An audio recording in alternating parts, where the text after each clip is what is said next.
3 years ago, in secret, I started digging an underground tunnel from my workshop to my house. This is the complete story.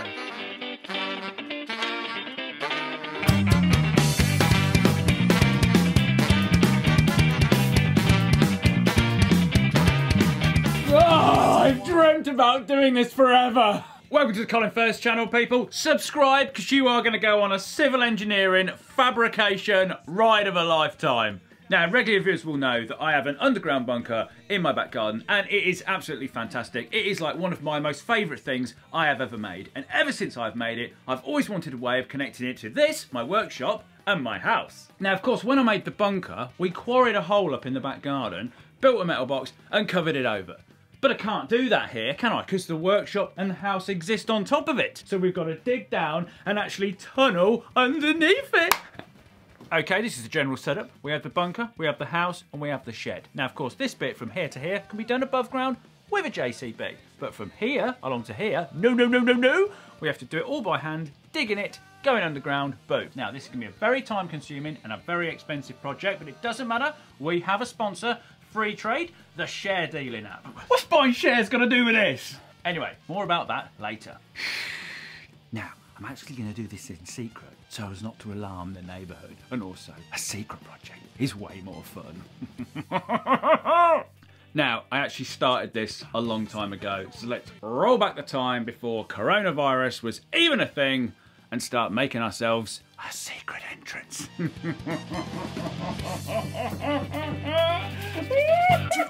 All the same and you're all bricks. Piss me off to get your fix. While I nearly killed your brain. Piss me off, you can't refrain. Music is all nice to me, you're in the loop and you're not. First thing you need to do now is build a frame and a hatch that we can sink into the foundations of the workshop, and then we can cover it all over and then we can just work whenever we want to.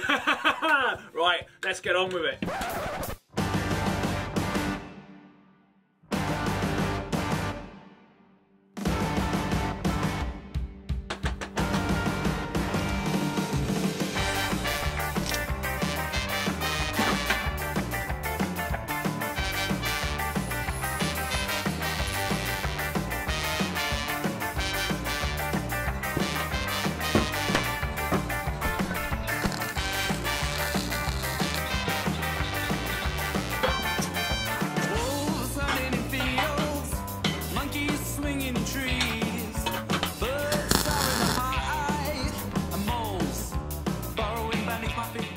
So, made this frame, that's basically going to sit somewhere around there. This sits in the middle, sits in there. There's no hinges on it at the moment. Put the hinges on afterwards, and then we can lift that up, fold it down, and this is proper solid. Now, we need a system to be able to roll the carpet back and put it back down again with ease, because at the moment it's actually screwed down onto the floor because it kept moving. And then we can draw around our frame and then get the old Tom Lamb and his slab cutter in. Oh, that's going to make a mess.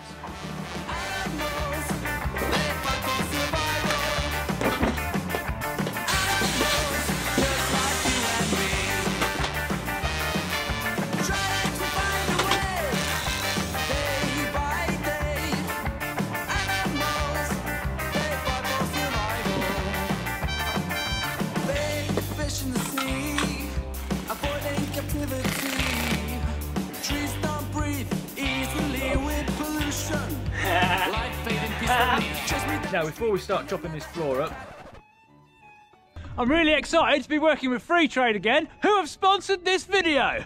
Freetrade believes in commission-free investing for everyone, which means you won't pay any commission when investing your spare cash. While other brokers charge up to £12 per trade, Freetrade doesn't. So you get to keep more of your money. And where they do charge, like in FX, it's clear and transparent. You can start investing from just £2, and they offer these things called fractional stocks, where you can buy small parts of large expensive US companies like Apple, Google and Tesla. Ooh. Oh. With over 1.4 million investors on board and having won the best online trading platform at the British Bank Awards 4 years in a row, they're a trading platform you can trust. Now for the best bit.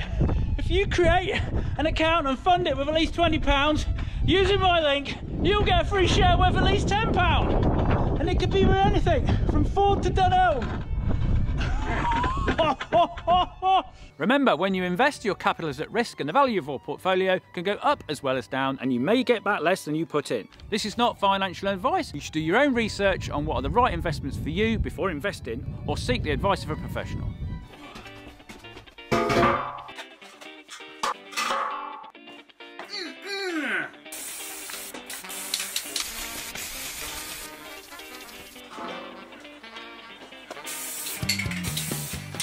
Right, let's dig!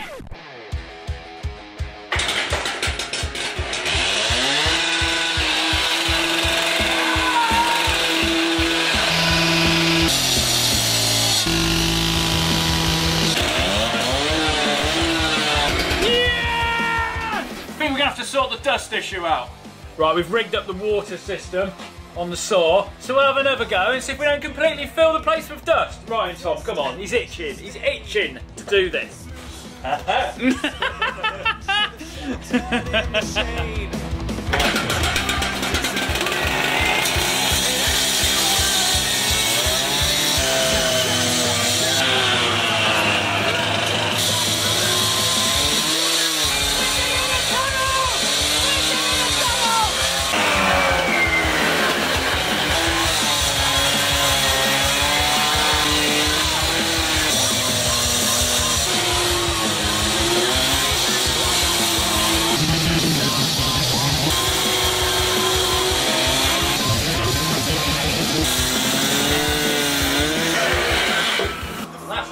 That's it. Right, that's the square cut. And now we've just got a lot of mess to clear up. No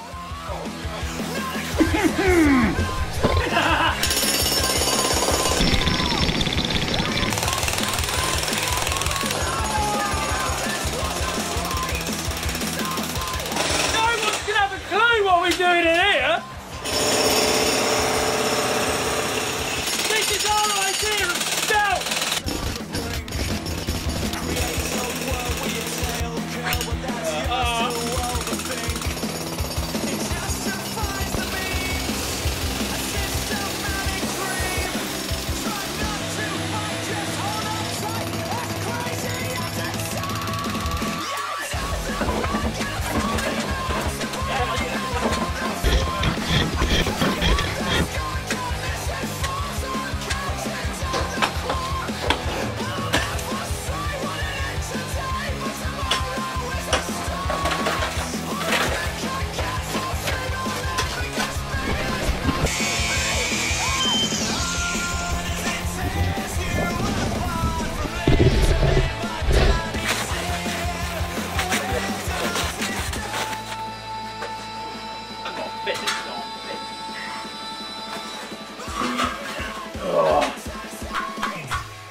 I think that's about it. That's about it.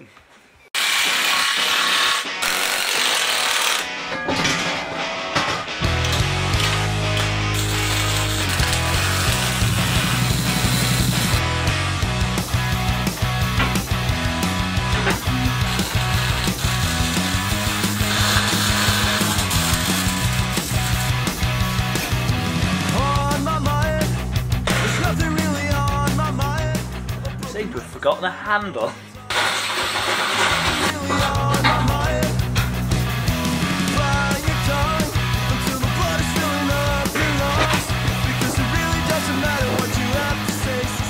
It's like we're never here.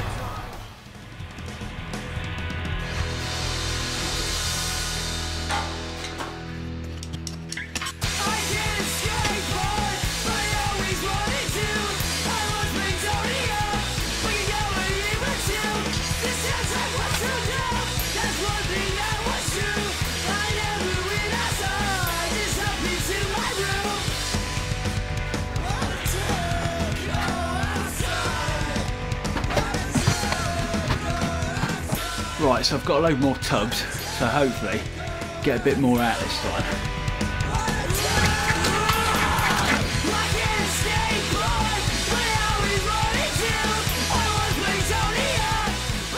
that's got through the base. We're now into actual soil. But I know what you're thinking. Where are we going to put all this? I have a plan. You fill these bags with the dirt from the tunnel. Then, wearing them inside your trousers, you wander out into the compound. All you have to do is kick it in. Unless you're a complete fool, the ferrets will never see a thing.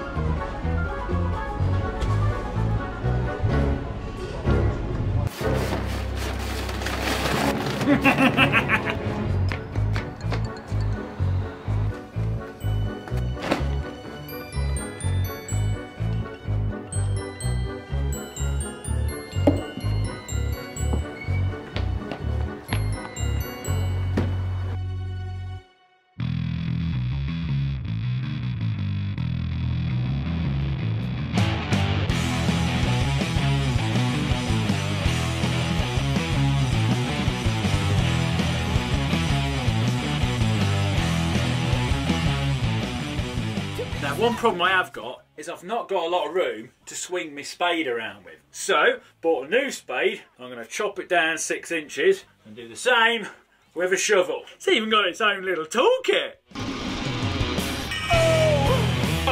My body's out of control, and I'm falling way down low. So I'm gonna ride it alone. Yeah, I'm gonna ride it alone. Oh, I'm jumping. Voila! Right, dig 4, let you commence. I'm gonna ride it alone. For right to left and back again, the thing you crave, your only friend, utopia is bound to you. Insanity is bound to you. Held up and now you can't deny the goals on the later. Now, I've been digging this hole with loud music on so no one can hear the sound of me digging. But tonight, Tom wants to come and help me, and I thought it would be a bit weird if 2 people were in the shed with really loud music on because we wouldn't be able to talk to each other. So, to cover the noise, tonight is band practice night. Hey, Tom?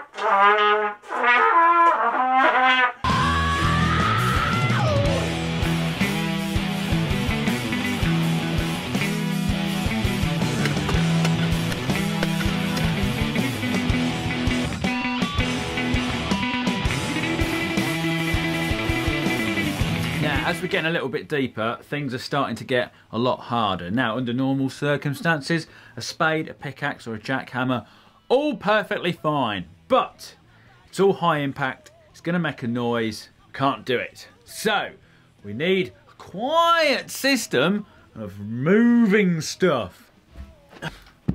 240 volt hydraulic pump, big fat hydraulic cylinder, fix this on the end of it. Right, I'm not going to explain too much, just going to build it.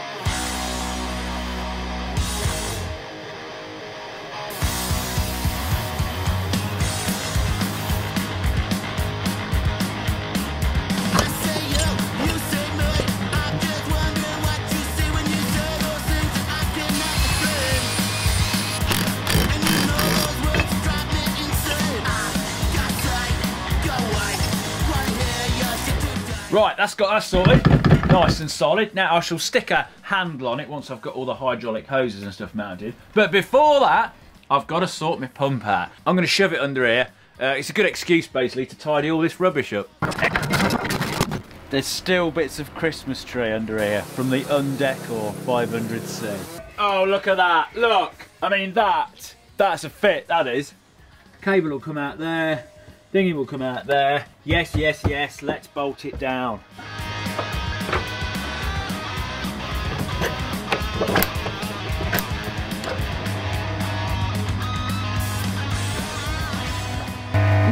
We've got power!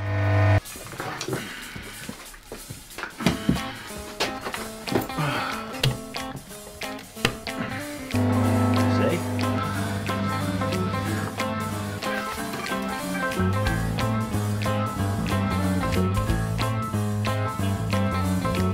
I got a brand new bag of limes. I'm running low on business time. Right, I think this system...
Like literally scrape the surface off. This is solid rock. You whack in the pickaxe in and it's like doom, doom, doom.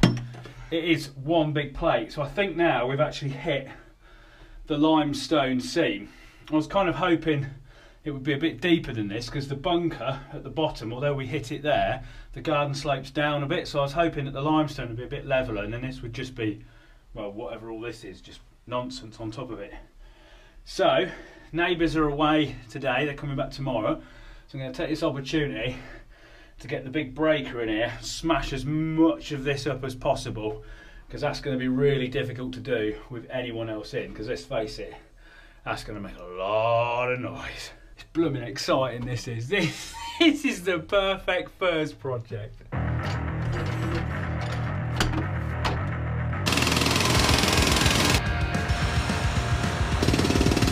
Right, something quite remarkable has happened. I'm digging down, look, I'm getting quite deep, and all of a sudden, I like felt a draft, and I'm like, where's that draft coming from? There's a little crack down here. I can get my fingers right underneath there. If I put this, look, there's literally a draft coming out of it. Come on, wind. If the wind blows outside, look, there you go. I don't know where that crack goes to, but it obviously must be connected to outside somewhere. Are we going to have some secret cave? That could save us a lot of digging. The crack's getting deeper. That might even be the depth we need to go.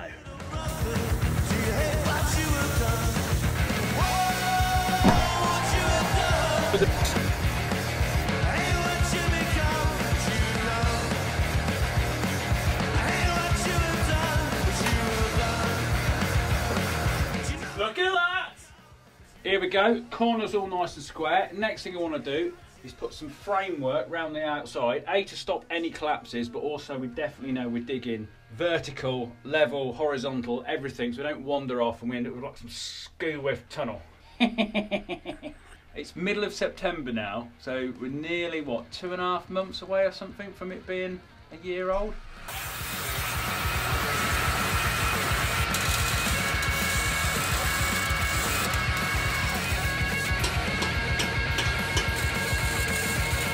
Right, that's the chassis in, nice and solid. Got these little pins in here in the corners to help it in.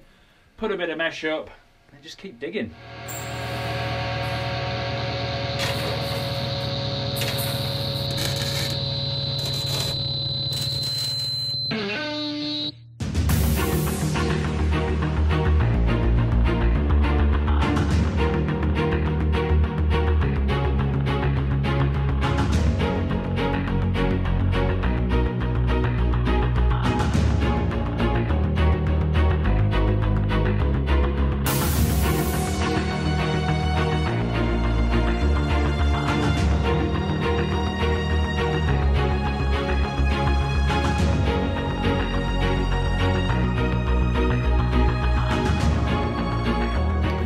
here we are, we're down to maximum depth.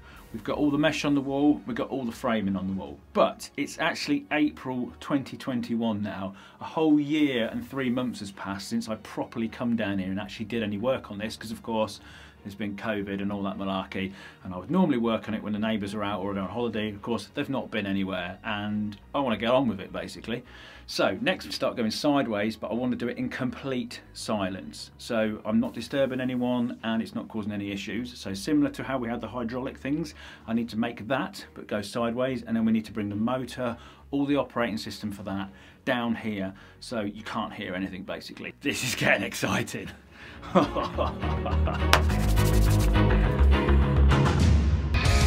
me close as I lie dying in your arms, and feel the heartbeats in your chest.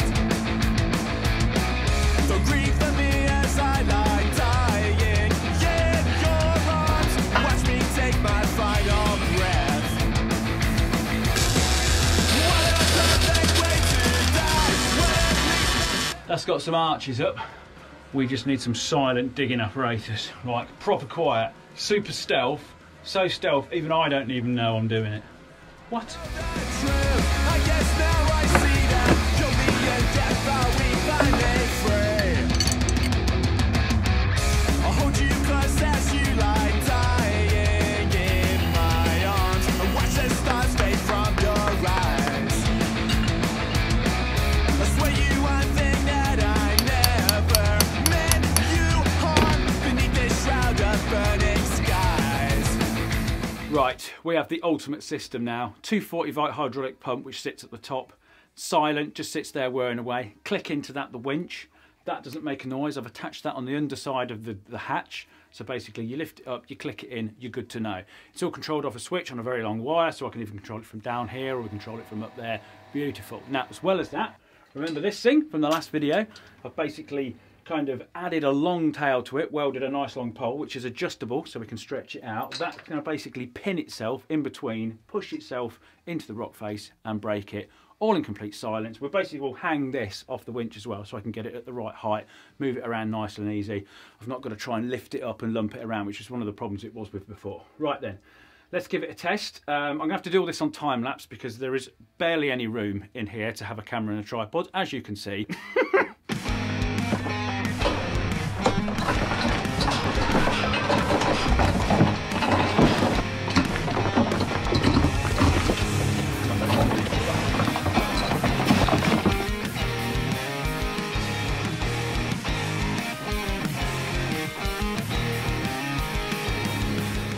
Okay, first digging session done. One thing I've learned, going sideways is a hell of a lot easier than going down. This thing, this works an absolute treat. Genius move, Furze, top marks. In fact, we've used it so much, I've had to strengthen it up slightly because we did actually bend it. But it's all good, it's good and powerful. There is nothing it won't push through. Solid rock, it just moves it, shoves it all out of the way. Now, of course, this bit here, this is the danger zone. We always knew, didn't we, that this would be the dangerous part of the project, going sideways. And I kind of devised my own little set of rules that we'd never stand under anything that wasn't fully supported. So, what we're going to do, we're going to slip roll some 3mm plate, and then we're going to use old Bess here to push it through the ground, and then we'll weld it across this edge, and then that will support it as we're going along. Then we can kind of scrape out underneath it, you know, weld all the edges up and whatnot, and that should be good. So we'll never be going under anything that hasn't got any metal above us. That is the plan. Because the problem is this is a massive weak spot, because we've got an open edge and then the bit that we're going under, and it can just fall off basically. And we did open it up this morning and there was a lump of it on the floor, which is kind of nerve-wracking. Right, so slip roll a bit of metal, push it in, weldy weldy, more diggy outy.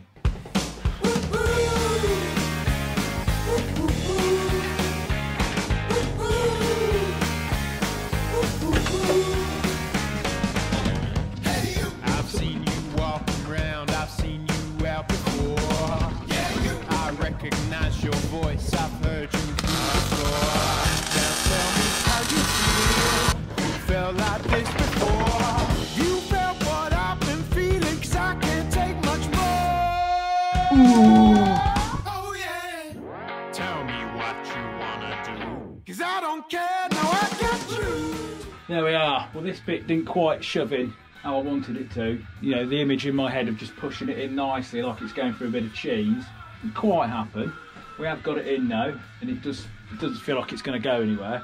So basically we've started chimbling down here, getting it all flat, chimbling down there. I'm going to take a little bit more off this bottom bit, and then we can get the old rammy thing, shove it in here up to there, and then push that corner in nicely, get a nice bit of bar across. Same here, this one needs lifting up a bit here. Shove that up, get the downrights down, get it all welded up, meshed up, safe, back a bit more. Oh, yeah. Tell me what you wanna do, 'cause I don't care what you do. Now show me what you wanna see. Show me how and I'll show you me.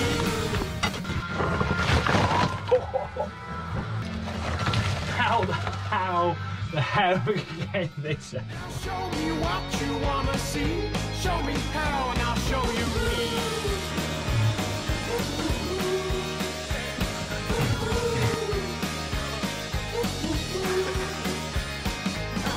Right, so I've got all these ooking massive bits to do something with. So I'm using my hydraulic pointy thing to split them in half.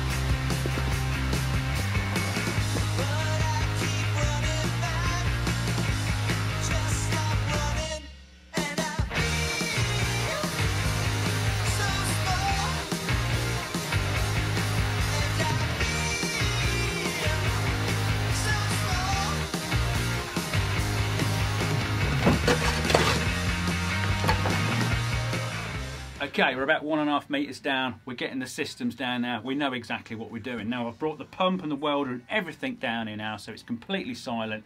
That's all good, but we're learning.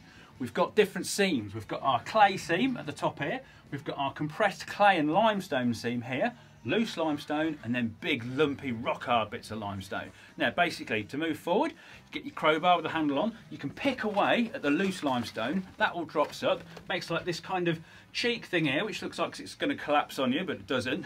Basically, you get old Bessie underneath, you push that up, it breaks all that off, makes it all fall down, nice and easy, nice and quiet. Then, after that, you square off the roof, square the edges off in the corners, push a bit of metal up, get it all welded up, push a bit of plate up, you're then safe to work underneath it, and then you can go in, take the big limestone out. Once that's all gone, stick your upright down, bosh, you're another 400mm forward, and you start it all again. Why are you feeling so insecure? You're sleeping in Hollywood, the city that was nobody insecure. You ran so far away, I picture might save the day, but only served to save me from myself. Now see this bit with these big bits of rock is like a jigsaw puzzle that you can only do one way, only you're doing it in reverse, so you have to take it out in a certain way. Because essentially, you end up wiggling bits around, trying to work out, well, I can't get that one out till that one's gone, that one won't come out until that bit's moved out, so you're just kind of searching and hunting around, trying to find the nearest, loosest one, and then it all starts to kind of pick its way to bits. Yeah!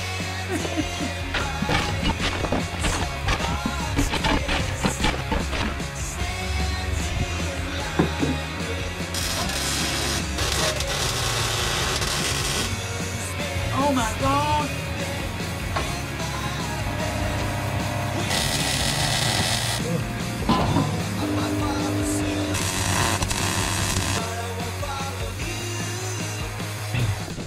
Oh, I lost the whole thing down there. Ugh. Oh, it's like some weird rock, dirty video. Don't say that, Colin.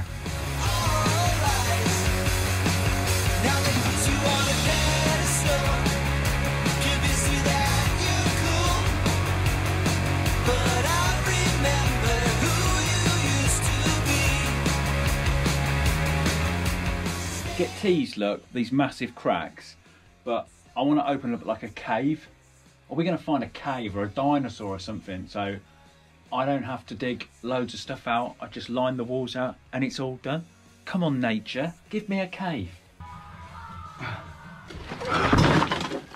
Nah.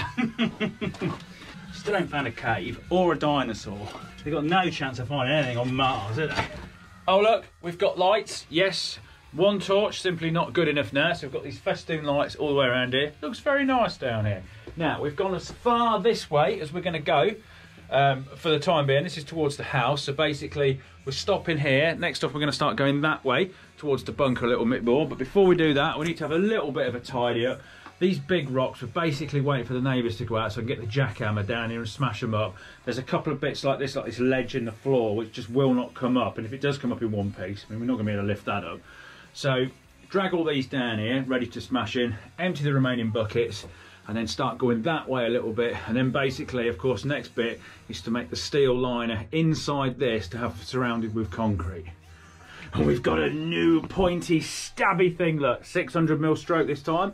So it goes a lot higher, so I'm not just like moving it up. Oh, I've got to shift it. Oh, I've got to shift it. Go right in. Ooh. Neighbour's gone out. Let's get jackhammering. We need to jackhammer, people. We've got to make use of this.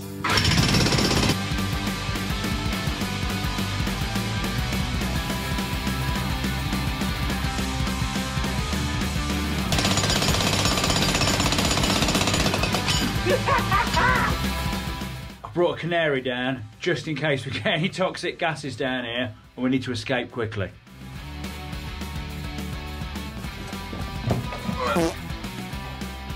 Right, attack this side slightly differently. We've basically plasma cutted in half our sheet, so they're only 200 deep. Slot that in first just to hold that front edge up, because I remember on this side it all started to fall in too soon. So we've kind of stopped it from doing that on this one, and then we'll chimble a bit more, put the other half on, get a curvy bit, and then just continue as normal. But there we are. But I've got this to fix again because I've nearly snapped the chisel off the end of it. Oh, Colin, you just keep breaking stuff.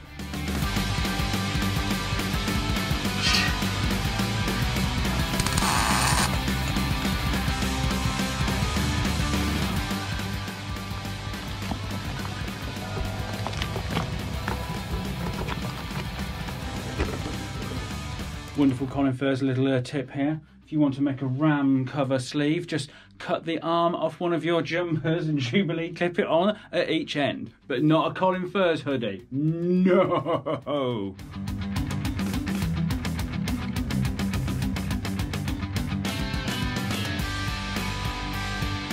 Okay, so we've employed a slightly different method on this. We've basically put mesh up against the top of this because we're thinking that when the concrete surrounds the inner tunnel, it will push up, go through the mesh and kind of seal up against the clay or the rock a lot better than what the flat stuff will. And also, we've got a bit more confident in the fact that it's not actually going to collapse on us.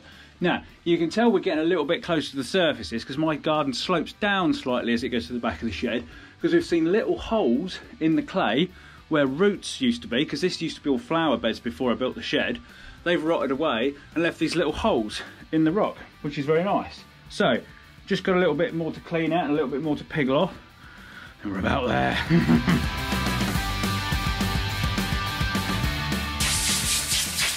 My hair is full of clay. Seems to be the only way to get rid of it. Talking till my head explodes. Give me some time alone.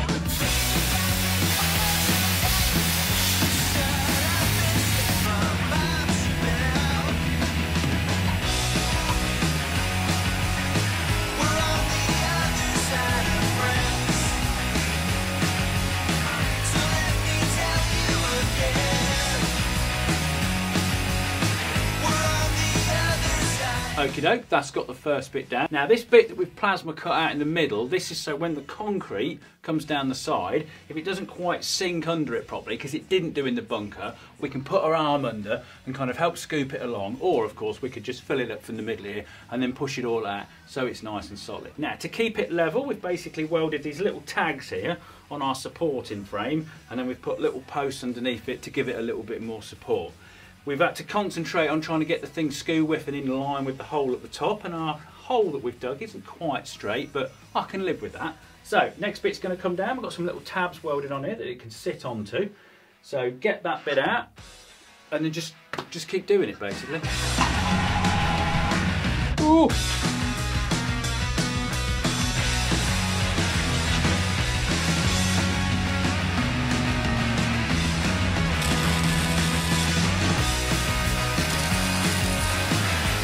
Right, got 2 bits of floor down there. Now we put this 50mm box section here. Basically, we put Kingspan insulation in between this, and then the floorboards over the top of it. A little bit of insulation, keeps it nice and toasty. So, that's done that. The 3rd one's ready to go down, and then we'll put a 4th one down, and then we start putting some walls up. And hopefully, the dusty jobs are nearly over with. Because I got absolutely covered in it yesterday.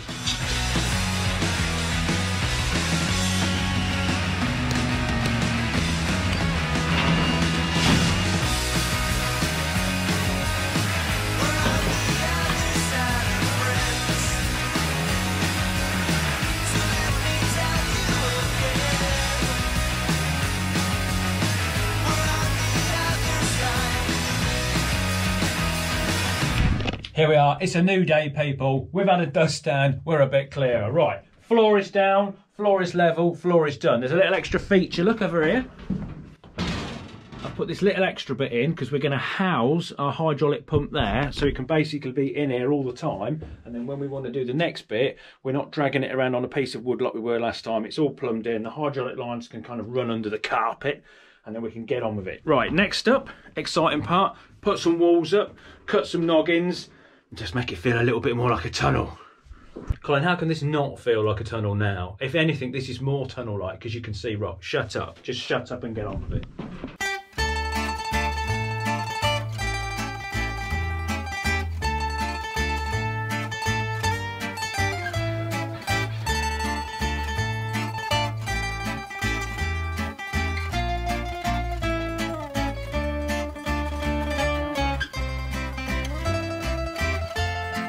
No, I think...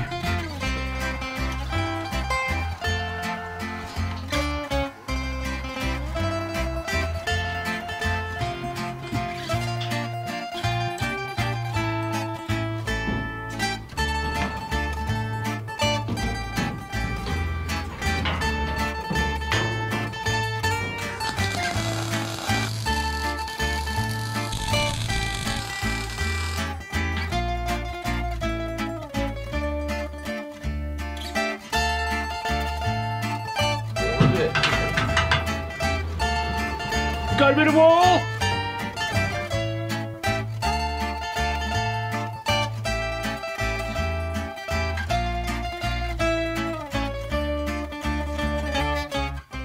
Okay, that's got one side up, but one advantage we have got with down is, because we've got this steel frame, we've welded some tabs like to the frame and to the back of the wall, so the whole thing is like completely solid, even though it's just fixed down the bottom here.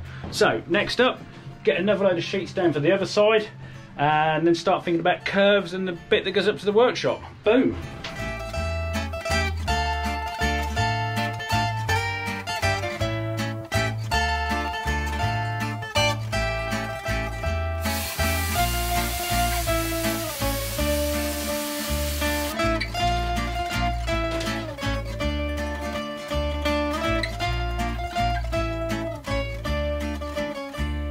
Okay, both sides of the walls are all done. We've got our little fireplace, dog kennel area down here where we're going to set the pump. Now we've had to plasma cut the top edge of this so it's all nice and straight, so we can now sink the arches onto the top. And that created so much smoke,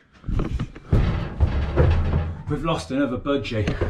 Right, next bit, we've got to do the sides up to the surface. A bit more.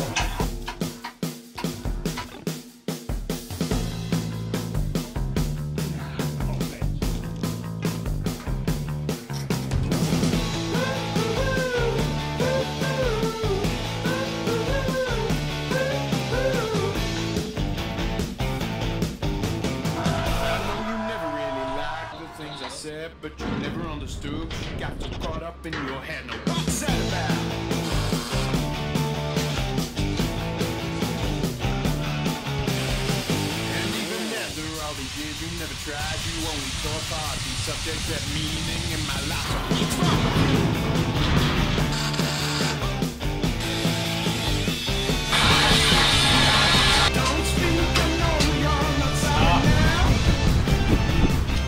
So of course we've took the steps out. I'm still down here. We're struggling to lift it out. We really have. What have I worked myself into a bit of a hole?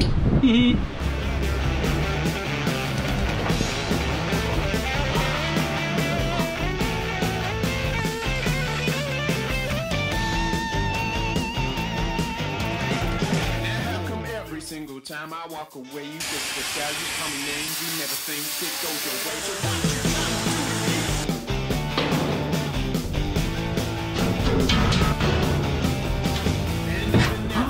That's what I did in that one. Went like that, didn't I? Well, it's starting to look pretty cool now. So, got the shaft steel up. We've plasma cutted the arch out. Now all we need to do is slip roll loads of supports, bend the steel round, like weld it all up, get it all sorted, and then we're kind of nearly there. It's just connecting the bit up there to the shed floor, and then we're done.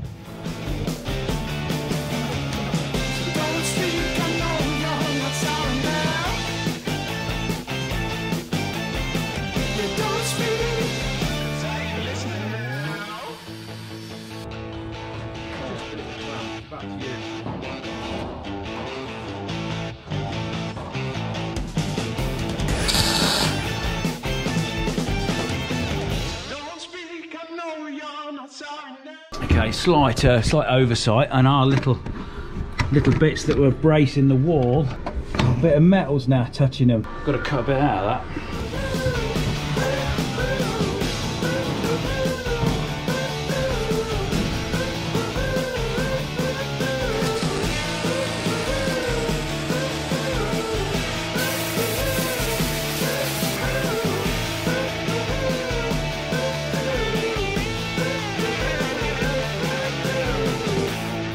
Look at this, look at it. Right, it's not fully welded up. I've got to go around all the seams and stuff like that, but it's all tacked together. Next job, we've basically got to connect this up to the shed floor. But before we do that, we've got to disc cut this current, like hatch or whatever you call it, all the way out, take it out, build it up, level with the floor, and then we can backfill it with concrete around the whole thing. Yes!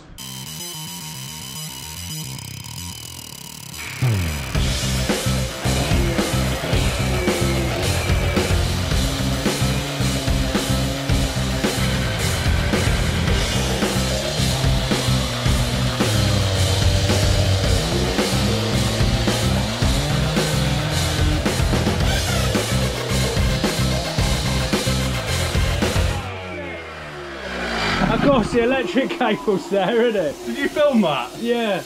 We've cut through the electric cable. Look at that, straight down the middle of the cable. Whoops. Thank you, Tom. Thank you. Don't forget to follow me on Instagram.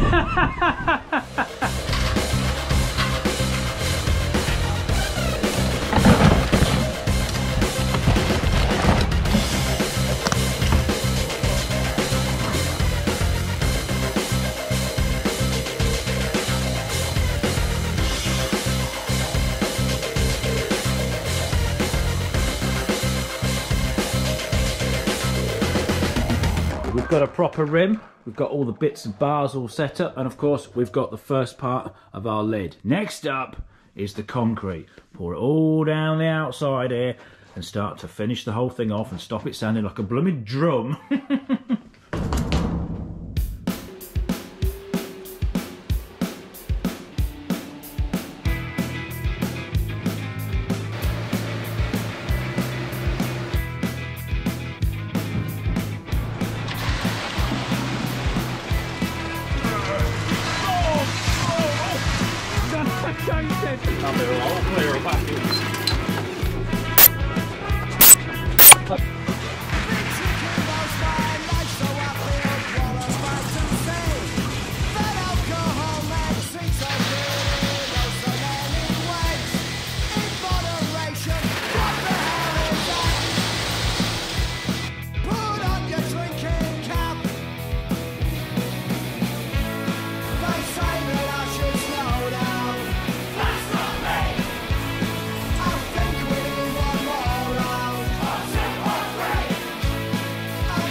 There it all comes, look.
So we've got a steel liner down and we've covered it in concrete, but of course we're nowhere near finished yet. We've got to put all furnishings in it, carpets, the lights have got to go up properly, but I'm not going to do that until it's actually connected to the house. And of course there is a little way to go before we do that. Now, some people are probably thinking, Colin, when you poured the concrete down, why didn't it just bellow out the edges? Well, basically we've got some of the spare insulation from under the floor, wedged that in the outside and kind of packed it all in, stuffed it all in, so when the concrete come down it kind of bunded up against it, and now it's gone off. We can take that off, and then when we do the next bit, we can kind of knock into it, put some anchor points in, and it'll all key together, and then it'll be like one solid piece, basically. Now, some people have asked about temperature. How hot is it down here? And for the most time while we were digging and building this, it was a lot cooler down here than what it up in the shed. But while the concrete was going off, because that's like a chemical reaction, causes a bit of heat, it was like an oven. As you can see from this thermal imaging camera, the walls were absolutely roasted and it was generally boiling down here. Now, that's kind of subsided, that's all good. Now, of course, we've got carpets to put down, we've got the electrics to put in properly. At the moment, there was like a little pipe which we kind of put into the walls in the concrete so we can just stuff cables down. At some point, that will get connected into the house electrics properly and all done and dusted. But we're not there yet, we've got a lot more to do. Now, as for ventilation, while we were doing this, you probably didn't notice it that much in the video, but there was a massive fan at the top blowing air down here all the time, because obviously if you're welding and digging, you do need a fresh supply of air. We also had a bouncy castle blower in extreme times that we give it a complete belt out, because that was like mega noisy. We didn't really use that much. Now, up the top, the carpet, oh, it was heart-wrenching. I've had to get, of all the 3 lower levels of carpet, they were absolutely destroyed, but there were so many marks on them which like tell a story. There's like a massive oil splodge where the screw tank leaked. The carpet's ruined. There's a burnout mark where I brought the superbike in to make the 100-mile-an-hour Dodgem. All these other little marks from other little projects, but unfortunately, we'd completely wrecked it. They had to go. Now, next stage, we need to go towards the house more. There is probably the same amount to do again, but in that direction and then up into the pantry. There is so much more work to do. We've got the hydraulics to fit down here, and we've just got to get better at tunnelling, and maybe a little mine cart would be pretty cool, wouldn't it?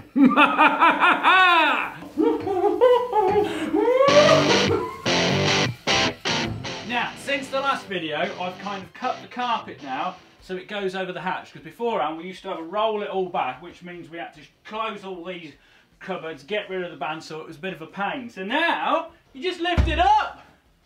Hell yeah! Now, some of you may have seen that on some of my social channels, Instagram, TikTok. Links are below. You should go and follow me over there, because I do random things and you get a little bit of a sneak preview. Right, let's lock you on in place. Let's go down and sort it out, boy.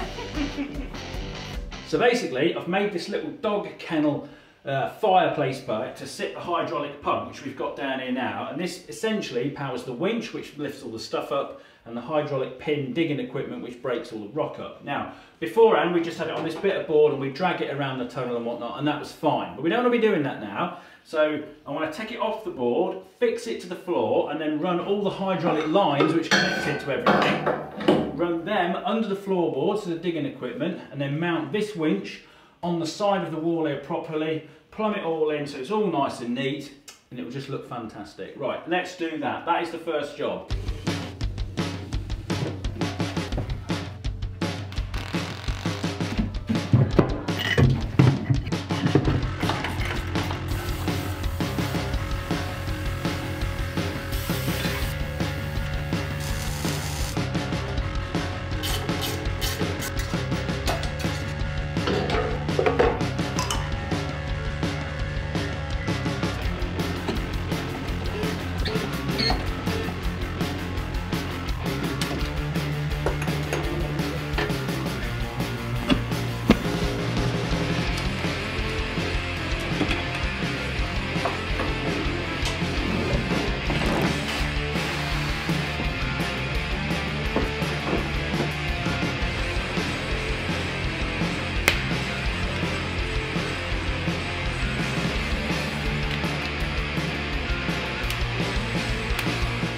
Right, pump's fitted, nice little light stud welded up there, so it kind of gives it a nice little glow.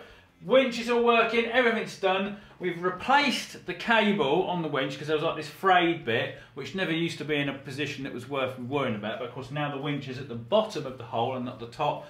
It was in a horrible position, so we spent ages cutting it down, crimping it all back up, putting these weights on it to keep it all nice and taut, only to lower it down, and it was a foot shorter than what it needed to be, and we'd run out of cables, so we've had to wind a whole new one on. I've also got this nice little cable tensioner which stops the whole thing from like going zzz. Right, now we've got all that fitted, we can do a bit more digging.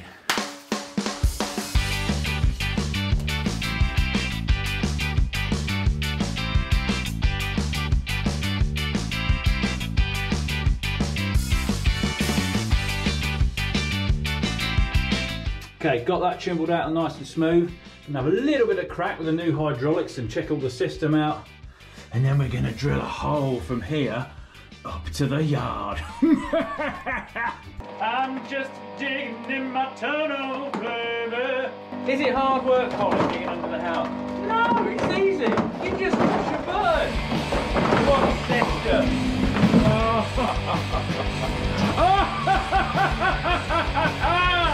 Boom, boom, boom, boom. This is brilliant. How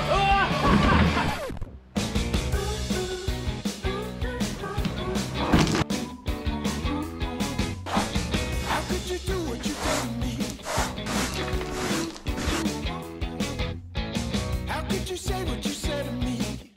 Right, that's got the ceiling supported. Now, next job, we're going to drill a hole from here up to the surface for two reasons. One for ventilation, and another reason to pour the concrete down to surround the next bit of tunnel once we've made it.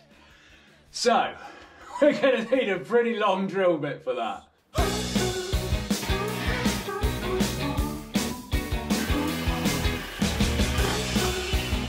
Okay, this is the plan. I'm going to get one of these core drills. These are diamond tipped. They'll basically go through brick, through concrete, you name it. I used to use these as a plumber for like putting like boiler flues in. So, got that. Big fat bit of pipe, which is pretty much the same diameter. We'll cut this in half, weld the top and bottom halves to each end of that piece of pipe, effectively making a really long core drill. So then we can go in, drill up through the top of the tunnel, through all the dirt, through all the muck, and of course through the concrete bit of yard. Yeah!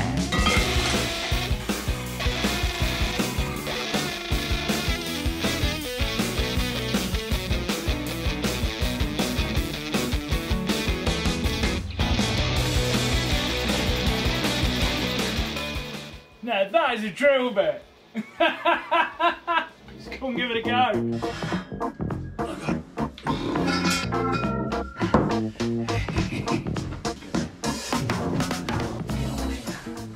Get on it, yeah.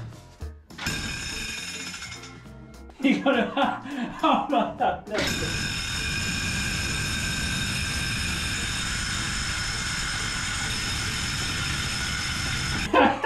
This is a rubbish idea. Look at that, that's not a hole. We should put some hats on. Right. Hat, goggles. Oh, that's the most safety equipment I've ever worn. Right, and Simo.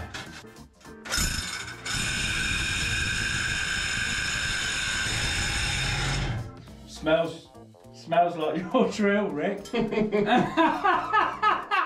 We've got 15 centimetres in and we've got 130 centimetres to go, so we're not giving up though. I know we could do it from the top, but no. We want to see that come up out of the ground. I will not accept.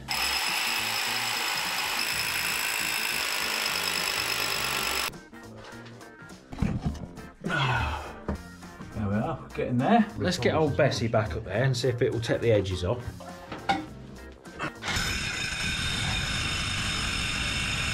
Oh, look at that. Look. Right, let's get rid of that little... Oh, look at that, a wonderful idea. The old weeder.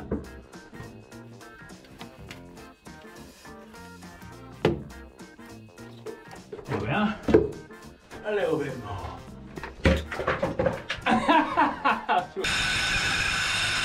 Far away. Yeah, just over 500. We're nearly halfway. We're getting there. Well, the soil's completely changed colour, Rick. It's dark now. We're in the topsoil, boy. You'd expect it to get easier now, wouldn't you? We've had another idea.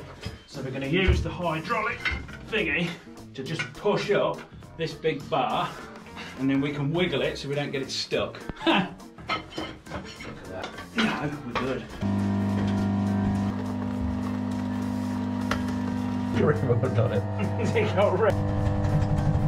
Right, we're kind of struggling to get it out, so I'm going to weld some, like a periscope, arms onto it.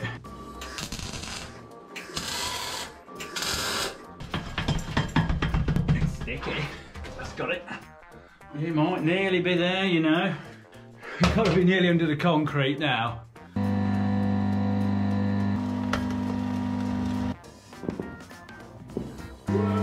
Yeah? Whoa! Oh, shed door's just got a bit stiff. Oh, it is fall on the bottom of it now.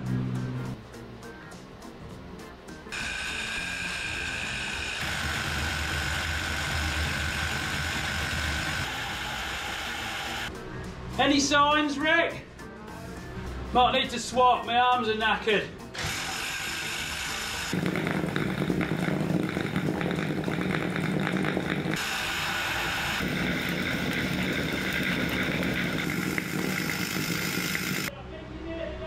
Yeah.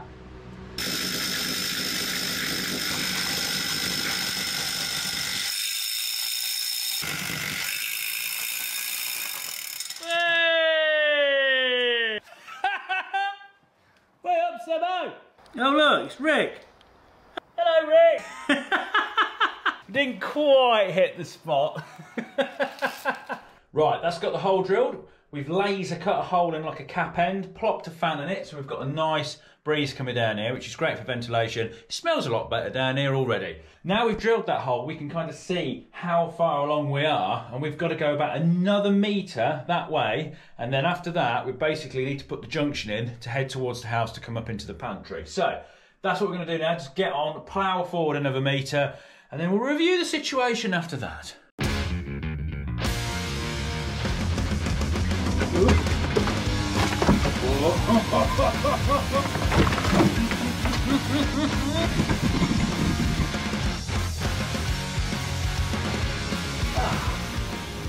It's a good way of getting stuff down here.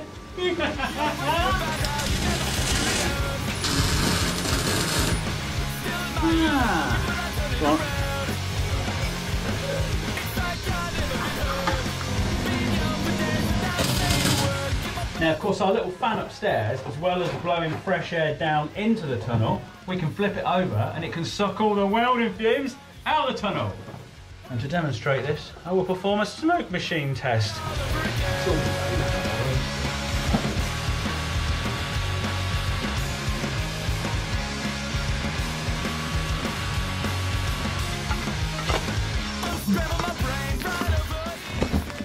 Oh, wait a minute.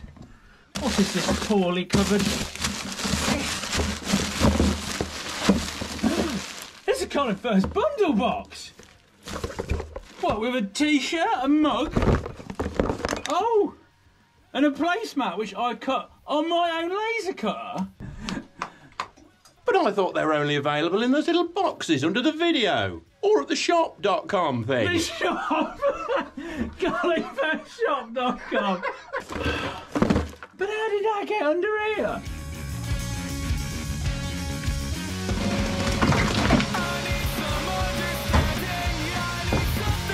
So we've bent the chisel on the end of the hydraulics, but it doesn't matter. We can lower the hydraulic press down, connect it to the hydraulics in the tunnel, and straighten it out.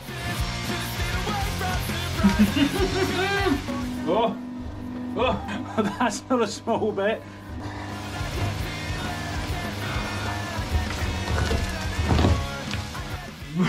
Where do I put it now?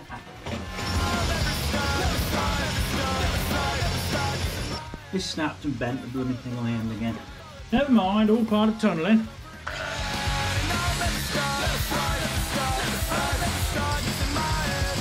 There we are, fixed. Look at it though. Look at it. How cool is this? The longer it gets, the better it gets. Got a little fan going, bringing some fresh air in.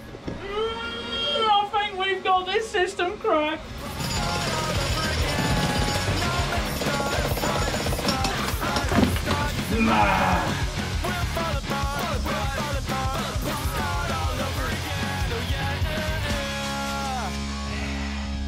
Got it all dug out, swept it all up. It looks very nice. Now then, gonna build another bit of box. I've been round the edges of these, grinded it all up, made it all nice and crisp. There's little bits of concrete. We're gonna put some few more beams underneath the floor this time to kind of stabilise it a little bit while we build it. So we're gonna come out another panel, another 1200, and then at the ends, instead of putting that like insulation stuff that we stuffed in the corners, we're gonna do mesh all the way around there. So it acts like a little bit of reinforcement, and also it'll stop the concrete trying to blast all the blooming insulation forward and filling the whole thing up with concrete. As you can see, there's a little bit of concrete which didn't quite flow right to the front there. So we need to make sure that we get that bit completely full. Right, let's get on with it. Yes. Just get it all nice and straight, because you don't want wonky tunnel.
Right, got concrete coming today. Now I've put some mesh all the way around the tunnel. This is to hold the weight of it back, to obviously stop it booming forward. We're going to put some wood as well up there just to stop all the slop coming through. And we'll see how we get on with that. Look at this, look. Knocked up a little tin chute so we can wheelbarrow tip down the hole. Okay, concrete's here. This is always a nerve-wracking bit, it always is. Is it all going to go bellowing out the side? Is it going to bend it? Is it going to stop?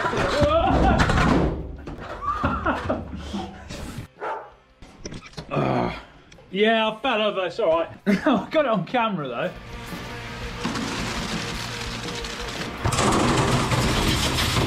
Oh, bit in my eye now. This is not started quite how I wanted it to. I've got cement in my eye, I fell over.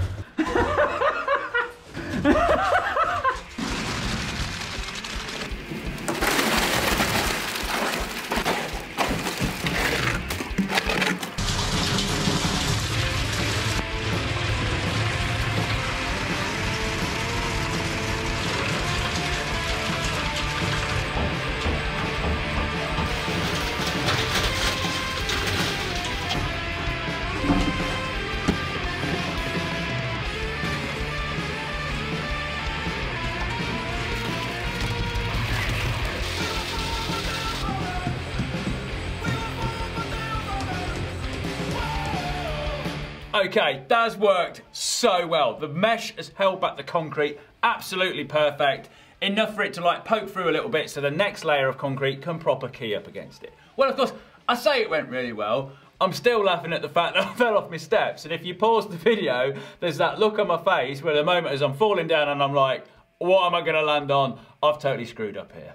Excellent, right, progress is really good, it's getting nice and long, and we're nearly at the point, we're quite far across the yard, where we need to turn left and come under the house. Into the pantry, that's where it's connected to, in my wonderful cupboard of luxury items. So, before we do this, we need to put another hole up, which I think we're going to use to kind of coordinate where we are exactly in the yard, map it all out, plan it all out, so we can do it, come up in the right place, it'll all be good.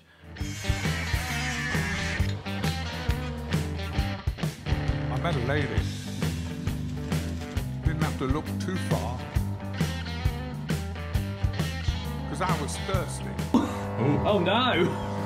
That's a bit of my house! That's nearly the bottom of the bloody concrete. But it ain't no secret, and I could tell that she knew her Vixens from her Hammond tail. She ain't no oil painting, and that was plain to see. But she could pull a pint, and that was good enough for me.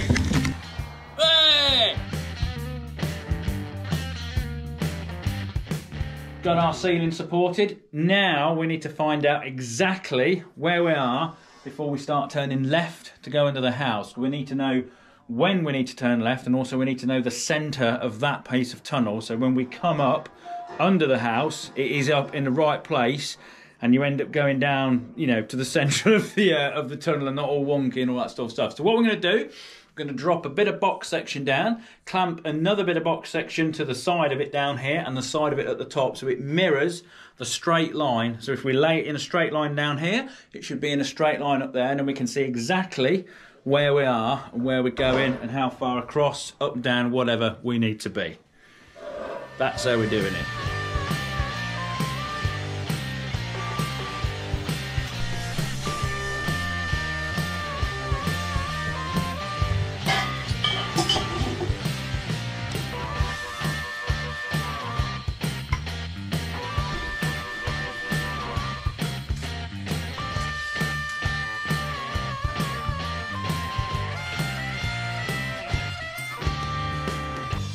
Later, seems like 25.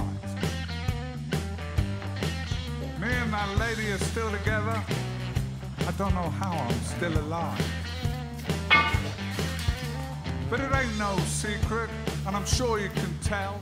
So we're using our pole as a reference. We've marked out exactly where we need to be.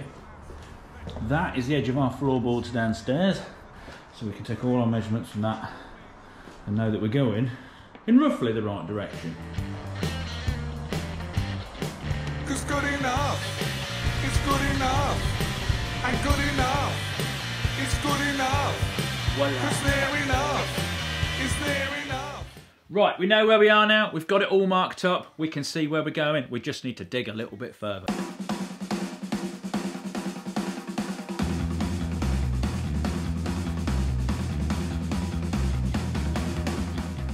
Now we just noticed one of the bucket handles is about to snap, but they're all done really well because these are the original ones from when we first started digging it. Why don't you say nothing to me? I gave you my opinion to the nth degree. I grew up round here, I know the history. Okay, so we're going to stick a beam down here, and then that is the edge of this part, and then it needs to start going that way. Before we do that, we've got to dig a lot more further in that direction, but of course if we carry on at that height, when we go to go that way, that'll be too low, so we're going to go up a bit and then across to support this part of the ceiling. If that doesn't make any sense, I will do it and then you can look at it and go, oh, that's what he meant. Does it make sense now? It's got to go up, across, and then there'll be a curve over there. No? Oh well, just keep watching. 5 or 6 minutes. It'll all make sense. Hope it's gonna pave the world. Oh, you got a lot of tidying up to do here, Furze. You got a lot of tidying up.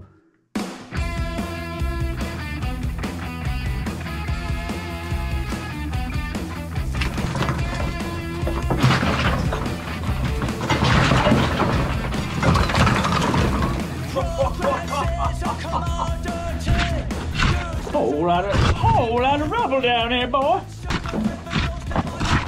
If there is ever a project that deserves a subscription or a like, it's this one. How many YouTubers do this?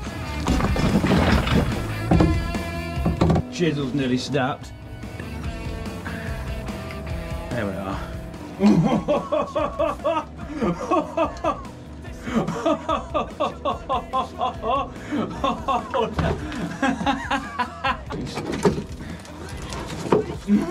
It just fell over. Couldn't stop it.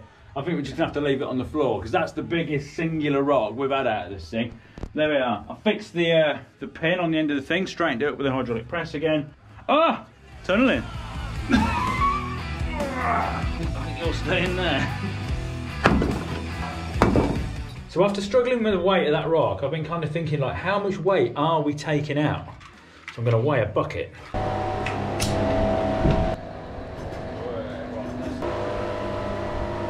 48 kilo. So that means, based on the average that we do a day, we take between 3 and 3.5 ton out of rubble. That is crazy.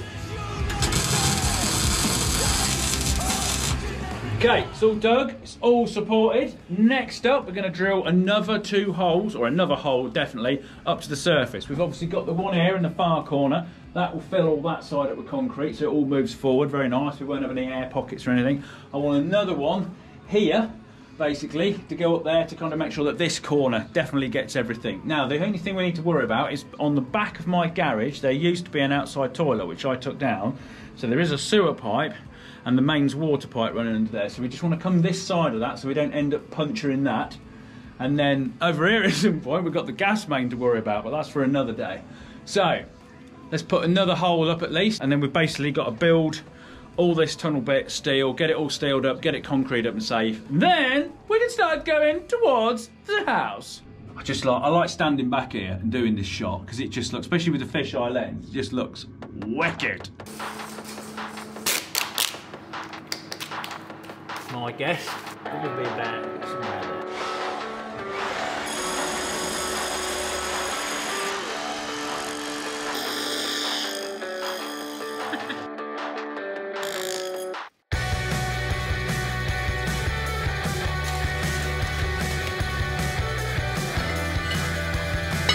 Hole number 2.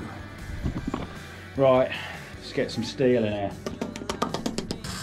Oh, this is a lovely boy.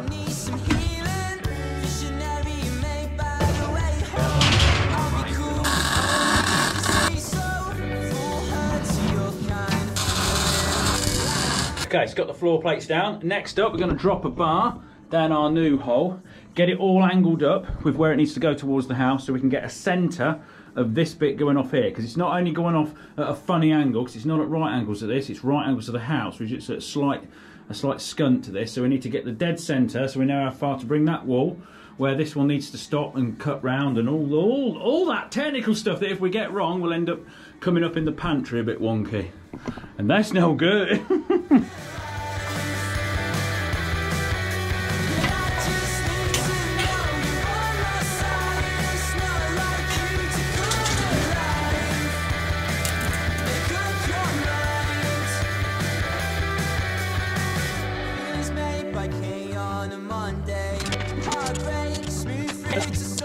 Right, got it all marked out. So basically, there's some lines you can't see obviously on this camera. So we've got our angle. It's at it goes off at a 7-degree angle or an 83-degree, whichever way you look at it. I was going to do the end of this bit of tunnel at right angles and then go off at an angle, but I think that's going to make the roof and there's going to be too many wiggly bits. So come off, 7-degree, 80 up there somewhere. And if we get it wrong and end up in the middle of the kitchen, you can rewind to this part of the video and say that that was when the mistake was made.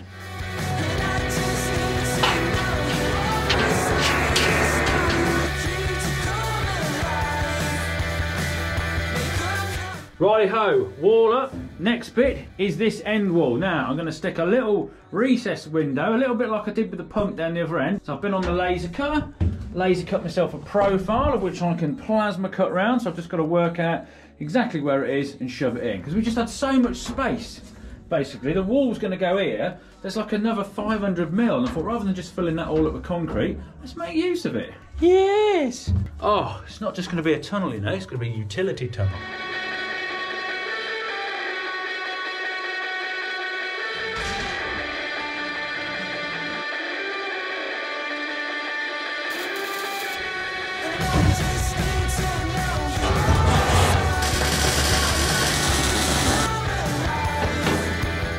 Like a little seat, look!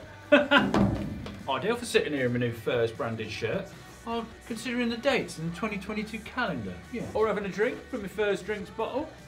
Right, let's got these up. Now the other wall which I've put up, there's quite a lot of space behind it still, and rather than doing this again, decided to put a little game in of Plinky Plonk.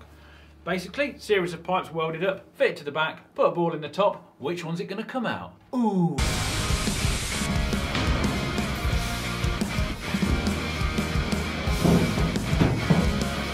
Right, it's got the old plinky plonk in. Next thing you need to work out, you need to do this funny roof junction-y thingy.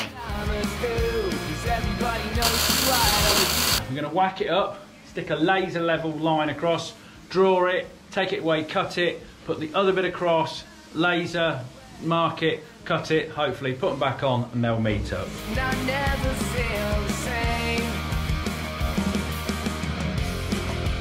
tired of all the questions and all of their suggestions, 'cause I'll never learn my lesson.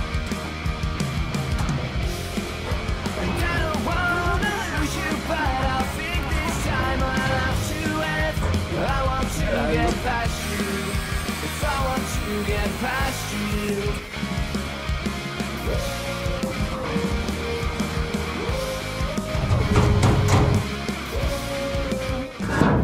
This is the other side of the bit we cut off. I wonder how I ever gone insane. How'd I get this way? When I didn't know. Right, that's got ourselves a corner. Quite impressed with that. It's done it all right, I think. Now then, we've got a load of mesh, which kind of makes like a boundary for the concrete, so when we pour it down, it doesn't all just bellow out the side, which of course is slightly trickier now because we're on like a funny, we're on a corner basically, not just a flat end. So right, let's get some concrete down, and then we just got to finish the floor off, and then that's that bit kind of done. And then before we start digging that way, I have another little idea. This time I'll have to end. I want to get past you. It's running! So, to help with getting the concrete along, I've made this little rubber thing at the end, and we can... Helps it go along, because a lot of you did suggest we should have had a vibrator last time. Yeah, giggity. And we didn't, but we've got one now. I'll chop around in there.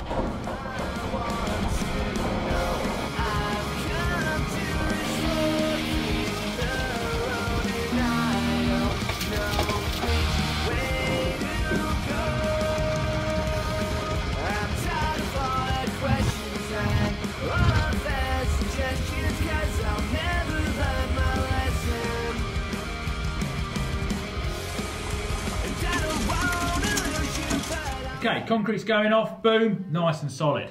So this is my thinking. This tunnel is now quite long, and all the digging we do here, we're going to load the buckets up. We've now got to drag them all the way along down there to winch them out. And that's quite a long distance now. So I'm thinking we need to make a minecart system.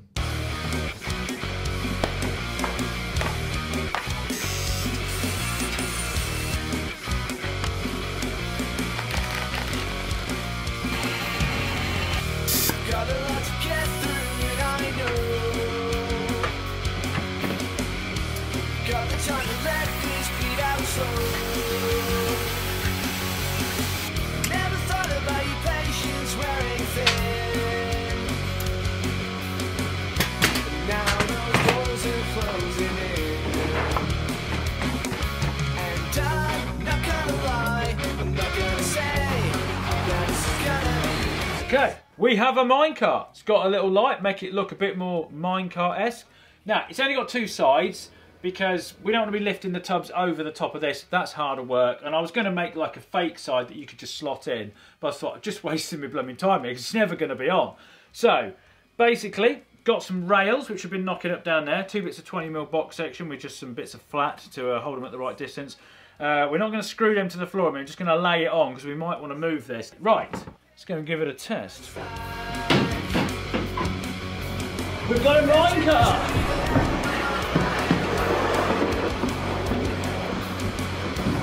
Right, I like you, so I need to test you out. Flip you around, do a bit of digging, see if you are actually going to help us. But, ooh, before that, the predictable, I've got a little sign on it now. So then, should you all subscribe to the colinfurze YouTube channel? Oh yeah! Oh yeah! For the win! For the win!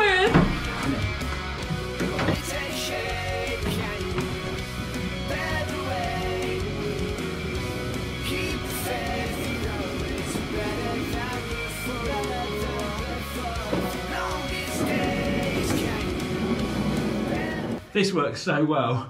You can even do it at night with a light on the front. It definitely feels more Great Escape now we've got this.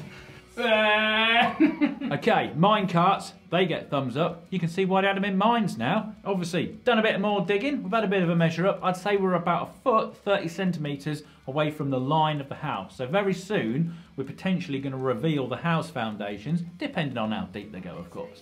I have a sewer pipe running down the passage, so we need to locate that first. Yes, we do. It goes off at the angle. Okay, not quite what we wanted to see. I was hoping to see a nice elbow and a straight line going up the passage, but it goes off at a 45 degrees. But of course, how far does it go before it then kicks under? So, GoPro on a stick with a torch.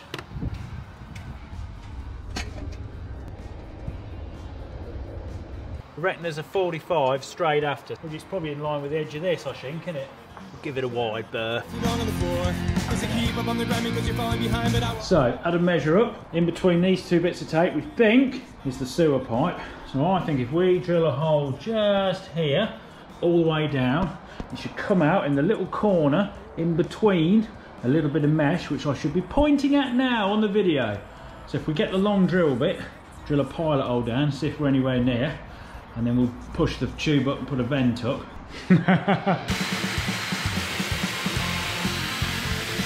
Oh yeah! Spot on, boy! Spot on! Right, let's get the old, you know, the big stainless tube, push it up, drill it out. Ventilation!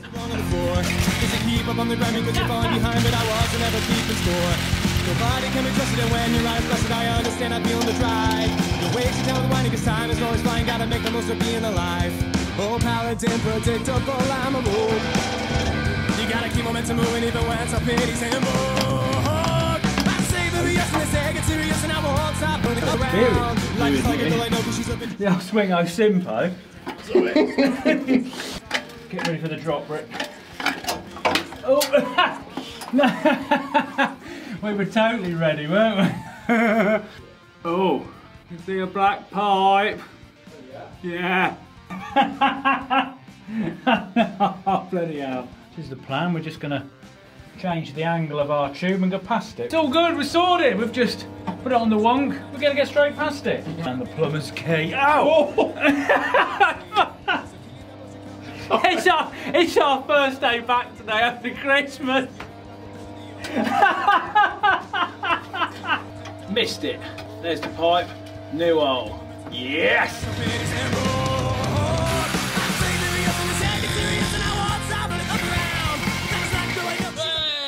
There we are. Hole done. Well, that was eventful. Okay, minecart's ready. Buckets are ready. We're all ready. To the house! To the house! To the house! To the house! To the house! To the house!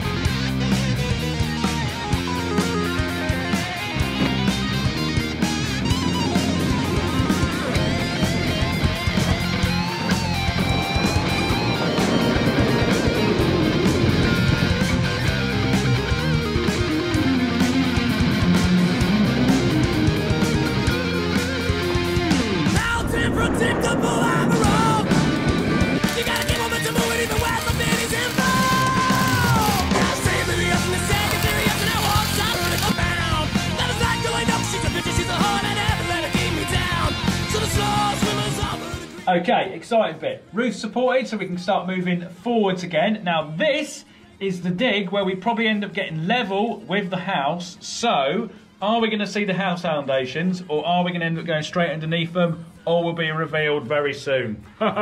So, do I want to see my house foundations when we're digging? Because there's a few things to consider and a few different ways we can look at this. Now, if we look at a cross-section of the tunnel, we've got this clay at the top here. That, of course, is not very hard. Then we've got this soft, looser stone, not too bad. And then we've got the rock-hard stone at the bottom. Very good.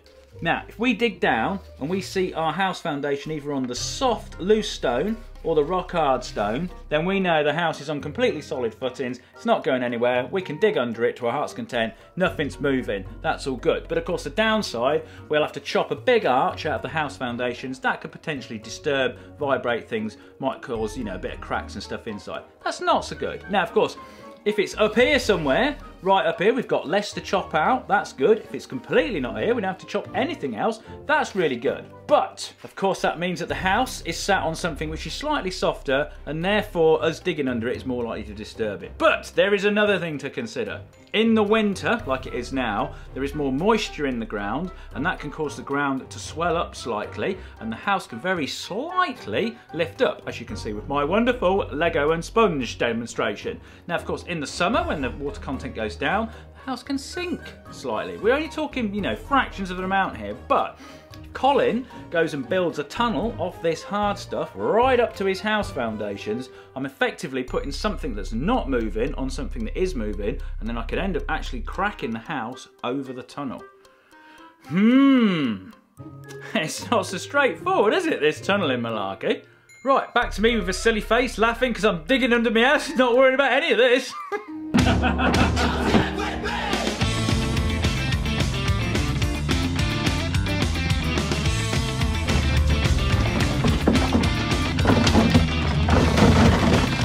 Right, despite a lot of digging, there is no foundations to be found. So we've got the steel up, we've got it all like supported properly. What we're going to do, we're going to drill a hole down the edge, right down as close to the house as we can, see where it comes out here, just to double check that we should be seeing the foundations by now.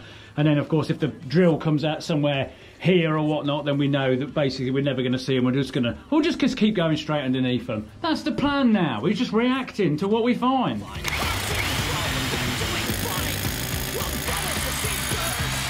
Where's it gonna come out? Where's it gonna come out? Oh, look at that. Well, it just goes to show our measurements are very good. Right. No foundations. I can see the drill. It's literally 4 inches the other side of our framed thing. Right. So yeah. Yeah, you'd think we would see them by then, wouldn't you? No, definitely not there. Right, I've got a plan.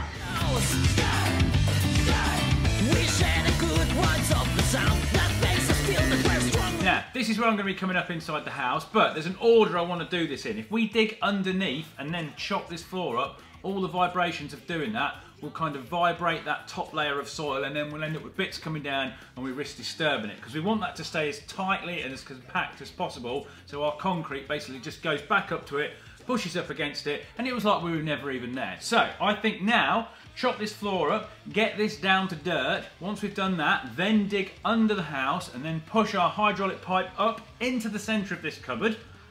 And then when we've got a hole, we can kind of like push it all in and then sort of take it from there. It will reveal where the foundations are, this supporting walls, whether they're just sat on the screen, you name it, all sorts of things to do. That is a plan.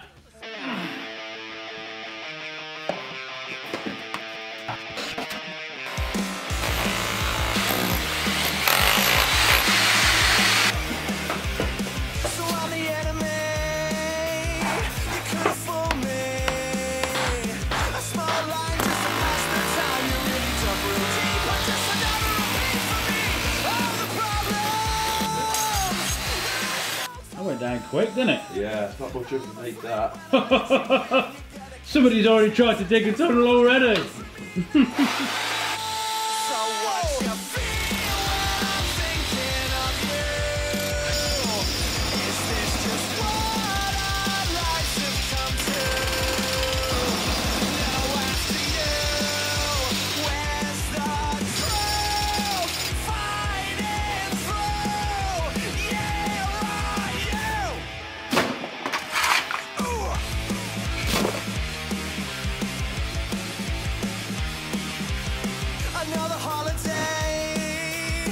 Right, that's got the pantry floor dug out. Basically swapped it for a small allotment.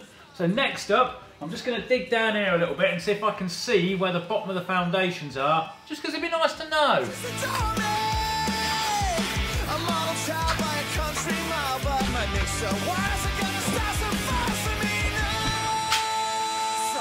Okay, right, got a plan. So, we dug down, found the concrete foundations under here, so we've got a measurement now as to how deep the whole thing is. We've actually drilled a hole through the concrete foundations. We know that they're about 8 inches, 200mm thick, which is not particularly thick. So we know that in our tunnel, we're actually very close to them. There's not much dirt above us underneath them. We're going to try and keep that there if we can. So what we're going to do, we're going to dig a bit more out, and then we'll drill that hole again to see where the edge basically of this wall is in terms of a thingy, and then make sure we don't put any framing on the ceiling too far forward, support that, and then of course is the lovely moment when we can dig under a little bit more and then we can break through and I can finally get into my house via the tunnel.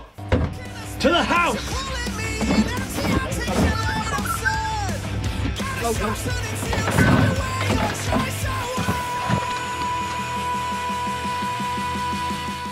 Right, Rick's going to drill a hole through that bit of foundation, flush with that wall, we can see where it comes out and then we'll know exactly where the inside wall is in line with this. So we don't put any ceiling stuff in the way. I mean, it might not come out here, it might be over here somewhere, I presume it's about here. Oh yeah, look at that! Look at it, boy! Look at it! Spot on! I see you! Well, that's our line now. We've got a line now where our inside wall is. So my head is now definitely under my house. Oh! Oh, it's exciting. You'll never believe it. We drilled another hole again. We drilled another hole at the back of the cupboard, like dead in line with the wall, and it's literally come out there. This space is completely in line with the house up top. And that's not a fluke. We have planned this meticulously. I'm very pleased with my tunnelling abilities, you know. Okay, here we go. Last bit of roof is supported. All we got to do now is do a little bit of digging in this direction, and then fuzz is coming up in the pantry. This is the bit we've been waiting for. Right, bit more digging. Yes!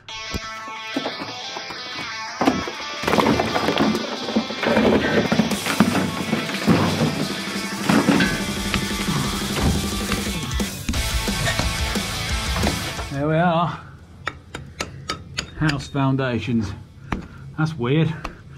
You never thought you'd see the underside of your house foundations. We've dug a hole up and we've now exposed the house foundations. This is the bottom of my house foundation. We've dug a little bit more of a hole. We think we're about 2 or 3 inches away from the hole in the bottom of the pantry. Right, let's get in the house.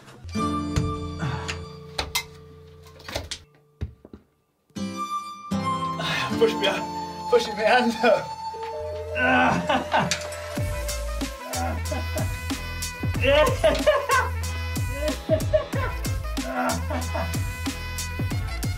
Oh, this is as cool as I imagined it to be.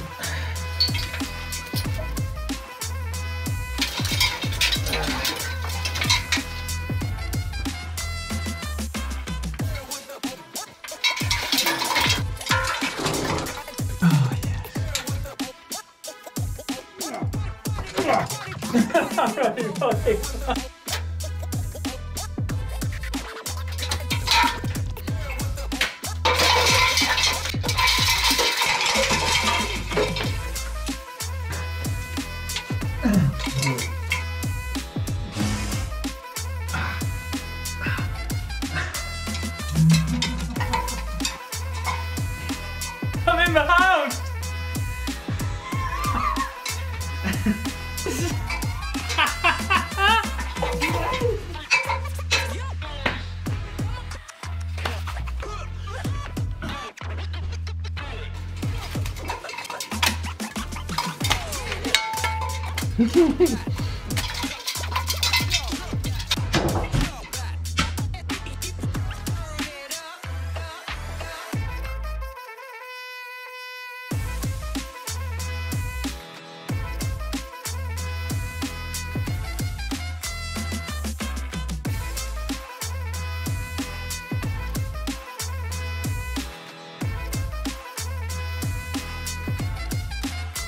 Right, it's all dug out, ready for an ice steel inner tunnel to be covered in concrete. But there's a few things we need to consider. We come up the ladder.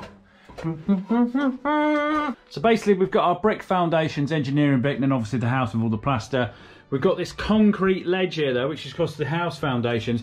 It sticks out a bit, which is what the space is going to be on, but it needs to be flush. Now I don't want to go whacking this off, because of course there's not much dirt between the bottom of that and then the bottom of our concrete's going to be. So what I think we do is we build all the tunnel up to a certain level, concrete it up so it's got support under here, and then smash that off.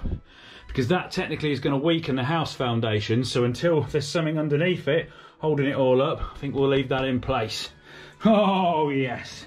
Now of course we have dug ourselves closer to the kitchen, which means I'm closer to the tea making facilities. So we've made this.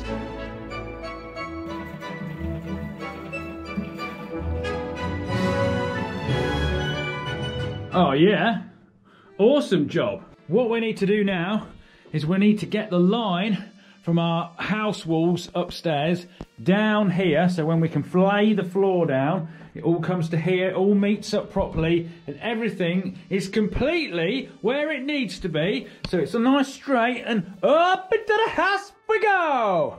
Right, laser level, dropping bits down, spirit leveling, yeah.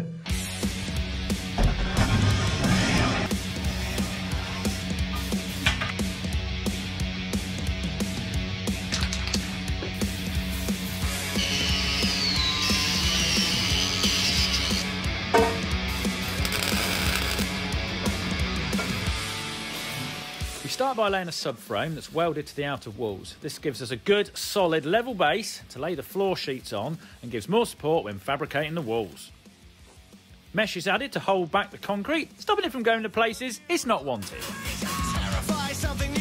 Scary being me and you. A blind attraction. Laughing last, laughing for. The reaction. With all the floor and wall sheets plasma cut to size, it's time to roll back the carpet, open the big hatch and lower them down with the tunnel's inbuilt hydraulic winch. Ooh, very fun.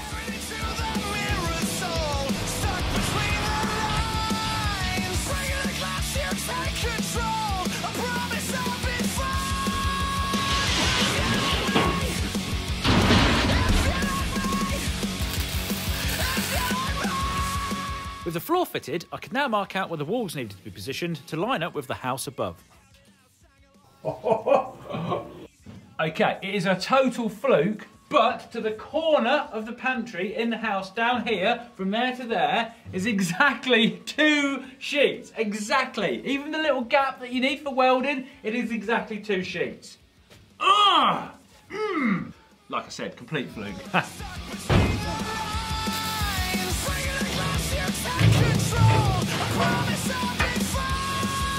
That.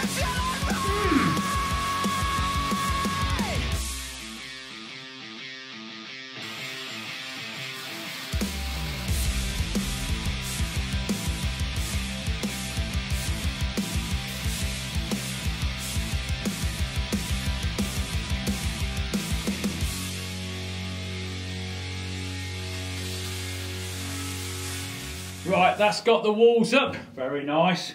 Starts to feel a bit more like a tunnel when you put these things up. Now I know what you're thinking, Colin, you've left a gap here. Well, this is actually going to be a T-junction because I want to go this way as well to the forward of the house to give me some more options. I'll talk about more about that at the end of the video. But of course now if this is a T-junction, we've got a right fangled, weird ceiling bit to do here. A little bit like we did with the corner. We've got to do that sort of twice. It's got to intersect into itself.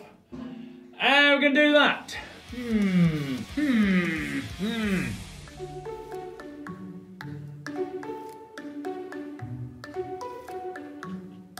Okay, made a wonderful jig here. This is basically mimicking the roof that we've got down there in the tunnel. So what we're going to do, we're going to lay the sheets of metal over this and then basically use this as like a template to like scribe a line up it where it will be cut for this intersection. Cut it out, do that bit, check it all, because hopefully this is going to be a lot easier to do this up here than what it would be, of course, down there where you've not got any room.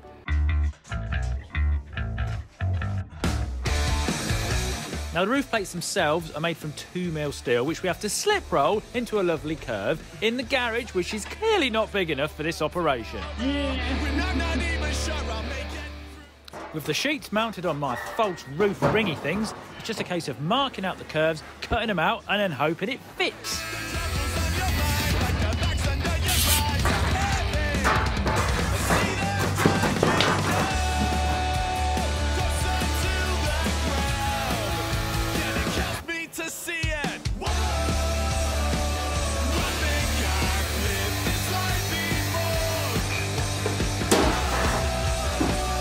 Okay, we think we're about there. It obviously needs to pop itself into position a bit more, but I think we're going to get it much better than that up here. Right, let's go and see if it fits on the roof.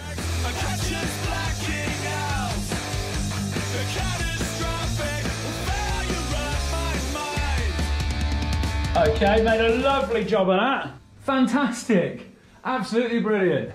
Now, of course, it's only tack welded at the moment. You can't be not impressed with that. And look at it from above here, look. It looks like a weird train. Awesome, yeah, I'll give you a bit more light. Oh, yeah. Beautiful. Right, next job, we're going to send these walls up towards the house. We're not going to go full height. We're going to go just underneath the foundation ledge so we can get this all supported, and then we can chimble that off and then go up the rest of the way. Progress is good.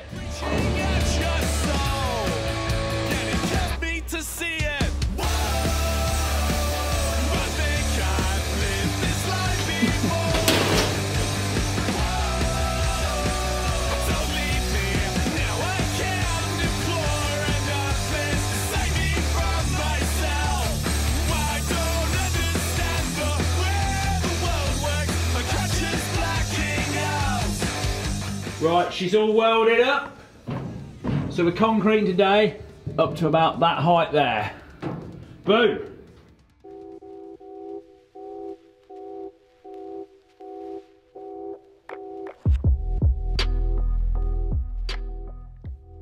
The concrete is poured down the holes, which while building the tunnel is actually our ventilation system. And through a mixture of gravity and vibrating the tunnel, it moves itself into all the little nooks and crannies. Should we think there's any air pockets anywhere, then I've resorted to drilling a hole, vibrating next to it, so it all comes bubbling out and gets rid of any air pockets. Now, the mesh, even though you'd think it would flow through it, actually holds the concrete back pretty well.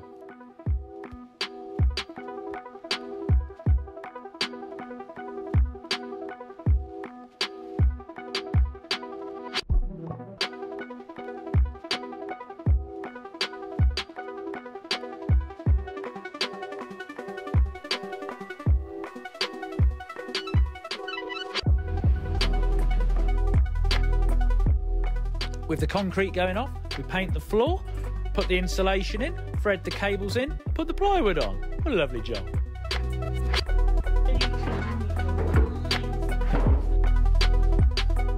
Right, that's got it all cemented up, floor's down, it looks finished, it's a lovely job. Now, next on the list, we've got to get rid of this ledge, this little bit of foundation. As you can see, it's all getting in the way, it's got to go. Now, we can chop that up now and hammer it a bit harder because we've got the support underneath it, which we didn't have before. So we've got to get rid of that, but also, I've spied another opportunity.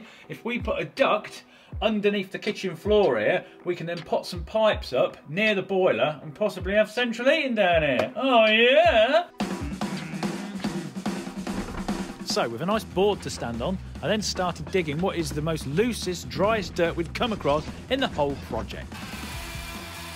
We then core drilled down through the tiles, through the concrete, into our little void, slid some metal in there to stop things blocking it, and voila, we have a route for pipe.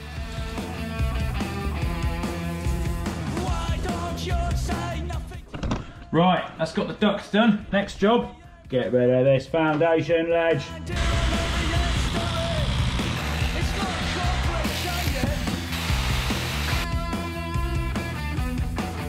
Let's get rid of that. We've even put a little gas pipe in because we're going to reroute that, send it under our duct.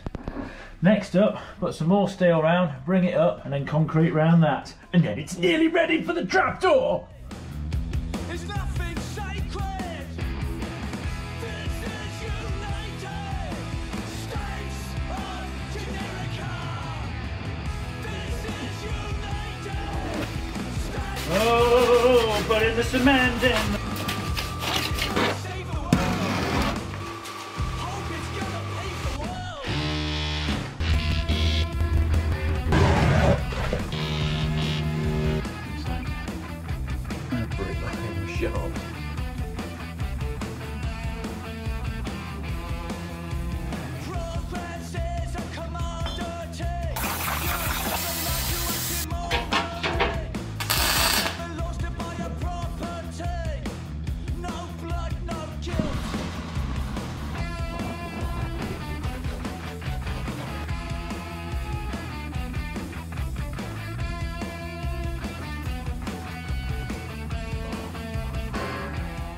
It is finally concreted up as much as possible. Concrete is done. Thank goodness. This bit, if I'm honest with you, it's been a complete pain. If you're thinking about tunnelling up into your own house, come up in a bigger room, it'll make your life so much easier.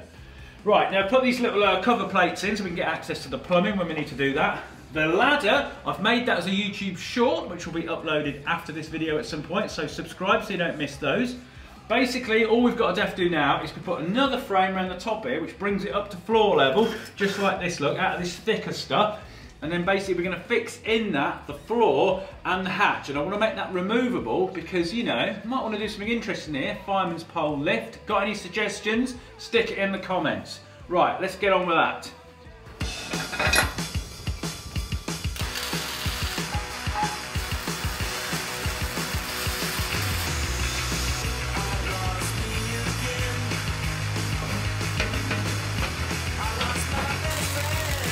At last, I finally got a pantry floor back. Right, next job, we're going to put some steel liner round the wall so it kind of blends from tunnel to house. But before we do that, we're going to put some chases down for the electric so we can switch the light on I'm going to put in the pantry from the tunnel and from the cupboard. I've also moved the gas pipe. That's gone very nicely into our duct under the floor here. Excellent job. Right, let's put some steel round. So we added silicone to the back of the steel as well as screwing it to the wall. This was basically done instead of welding because in the future if we change a lift or do anything in here it might need to come off. And also it helps with the sound deadening.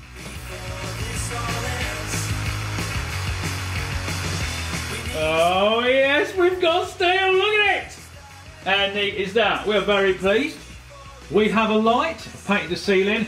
All ready now, what we're going to do, we're going to tile this and sort of make it look like a subway station because they do that brick effect like you get down in the London Underground. Beautiful! Nice little close fitting hatch. Oh, Colin, you've excelled yourself, boy.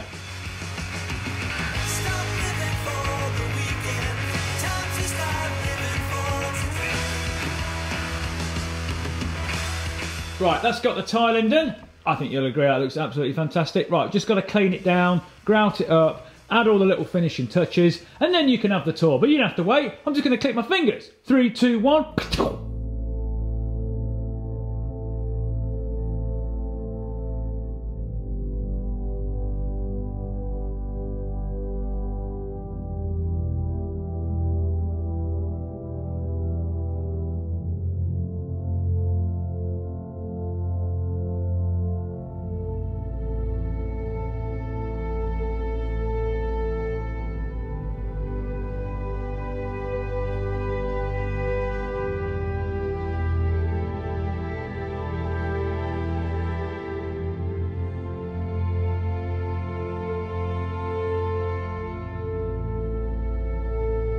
How cool is this?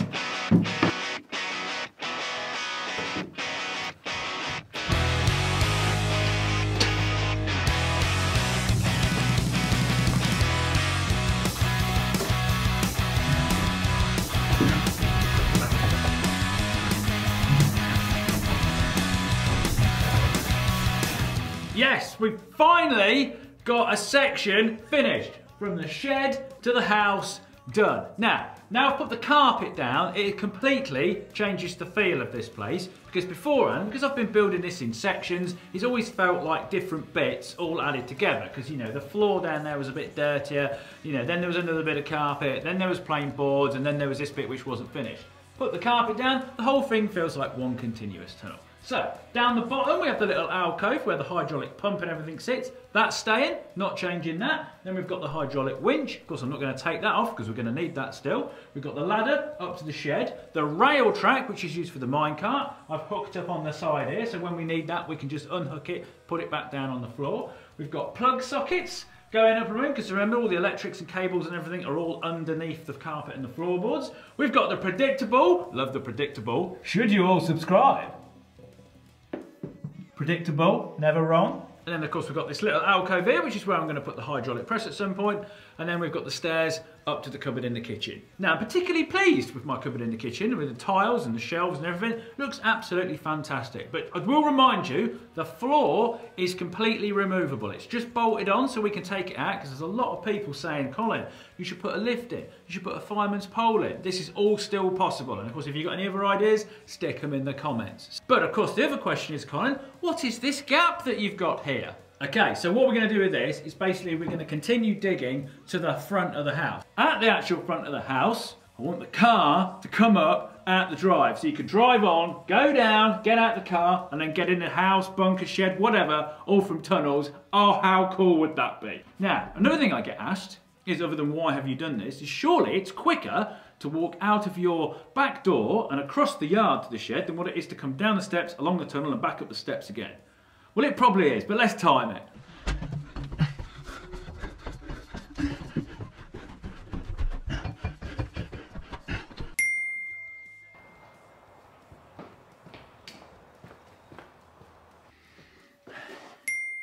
Yeah, obviously that's quicker, but this is way more fun. So, minecart's ready. We're going this way towards the front of the house. Now, we've tore the carpet up, giggity, and laid some more old stuff down. Basically, that's just to protect the floorboards, because this place gets covered in mud with us keep traipsing up and down it.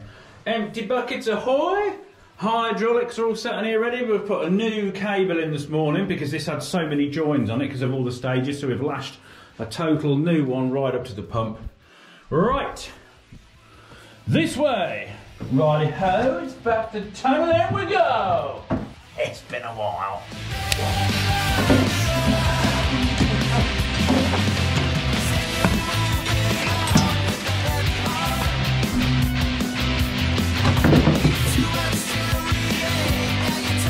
Now, I'm going to put this video together slightly different than the others, because we've all seen a lot of digging and a lot of welding, but there is a lot of questions, a lot of things that you've been asking me during this whole process, which I'm going to answer as we go along. Some very big and interesting questions.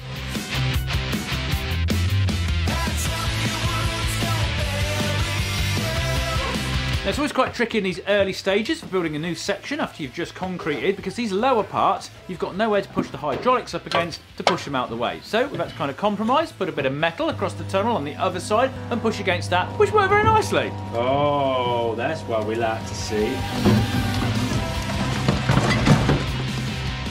Then it's on to the usual job of pushing a pipe up to the surface for ventilation. As you can see, it's getting a little bit dusty down here.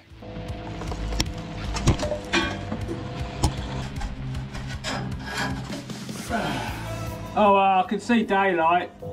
Little spot of light, I see little spot of light. Hello. Okay, got a ventilation hole, very nice. Now, first one of your questions. When you push that pipe up through, how do you know you're not going to hit anything, Colin? Because in one video, you did nearly hit your cold water pipe. Well, we don't know exactly, but this is the thinking and the thought process behind before we do it. If you look at this, we've got the shed up here, which is where I'm stood now. We've got the garage, we've got the house, and then we've got the tunnel, which at the moment comes along here, turns left, and then comes up into the house here. Now, of course, where we're going at the moment is along here to the front of the garden. Now, a few videos back, we lifted the sewer up here, little manhole, and then we can see that it went off at an angle, and then it shoots all the way down here to these two pipes here. Now, this one is for the toilet, and that one is for the bath and the sink in my upstairs bathroom. Now, the two tricky pipes which we worry about is the water and the gas. Now, my cold water main comes up in my house here, and it'll either go straight along here out to the stop tap, or, like we know, there is a random pipe which comes somewhere out here, because on the edge of my garage here, there used to be an outside toilet in which the water pipe used to come up there. So somewhere that comes along here and then comes to there. So we nearly caught that one. Now, whether there is another T-piece in there which goes along here to the main tap in the path, I don't know. But if we hit that, it's not the end of the world. We can go out to the path and we can switch it off. That's not a problem. Now, the one that is the problem is the gas pipe.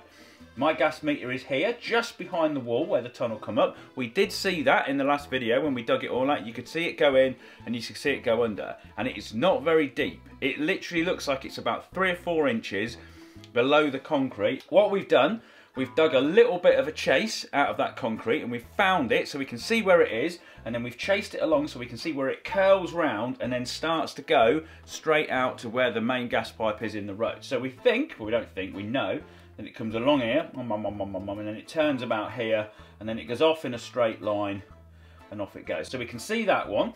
Now the electrics that come into my house here, or obviously they'll go out somewhere and disappear. We don't need to worry about them yet. We're not going to get to them until we get to this front bit here, so not too fussed. That's all good. So when we push these pipes up all along here, we need to work out where you obviously worry about the gas pipe, but we sort of know where that is now, and this sewer pipe. Now, of course, when digging out for the gas pipe, we decided to dig a little bit deeper, and we found the sewer pipe, and the whole thing's encased in concrete, which is now took something which should be 4 inches wide and made it about 12 inches wide, which is a bit of a pain. And then also, when we dug down there, just to see exactly where we were, we did end up finding the cold main. So it turns out the whole thing trickles right down the side of the house here, really close to the house, which they don't normally do that, so that's where everything goes. Now, another question I get asked is, what do your neighbours think of this, Colin? Well, I can't speak for all of them, but one of them did come round, and this is a brief shot of his reaction.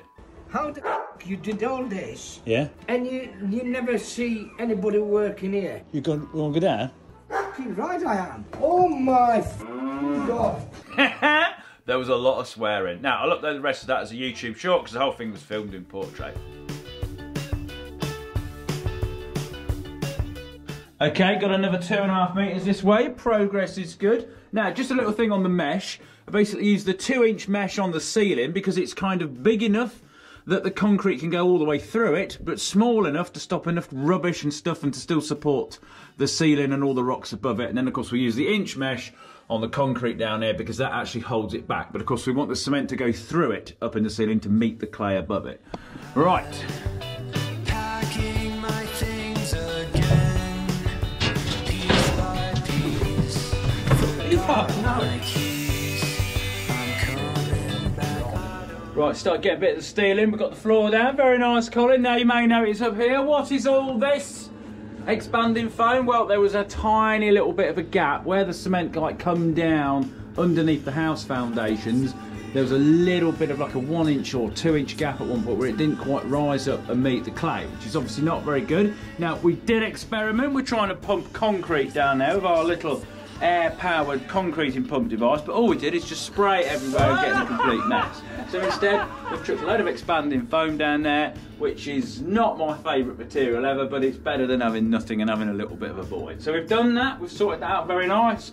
We've got some walls, let's get this little bit of tunnel fabricated up, and we can get some concrete down, can't we?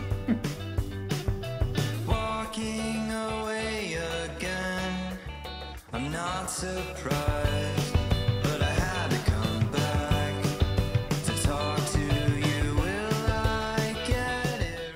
Right, that's got all that welded and fabricated. Lovely, even painted the floor. Now, if you check out over here, because we've dug a bit further this time this way, if I get right this way, right up to the rock face, turn the camera around, you can see the mesh a bit better. How we mesh it all up and stop the concrete from bellowing over, which is nice.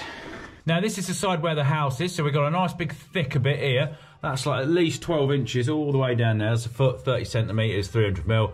And then it's obviously nice and thick over the top to support it. It's a tiny bit thinner down there, but it's not much. It's still like 250.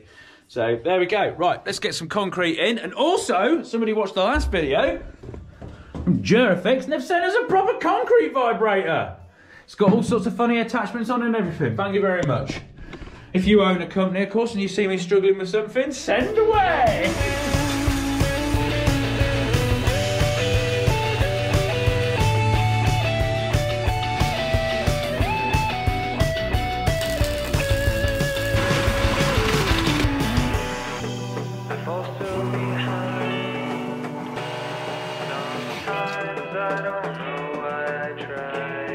There we go, concrete's gone off. Very nice. Beautiful. It's got right up there in the patches. When we vibrate it, you can see it proper like bulges out on this mesh, which is really good because obviously if it's pushing this direction, then now it's pushing in all the other directions and it's filling all these little gaps in up against the rock face. And that is a good thing. Right, next thing we need to do, we need to dig in this direction a little bit more, build the next bit, and then just keep on going.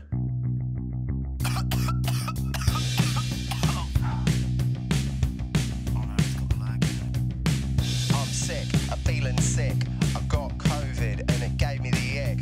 I had to cancel all my plans, yeah. I had to cancel all my plans. Just wish we could have a drink or 2 or 3 or 4 sounds good, I think.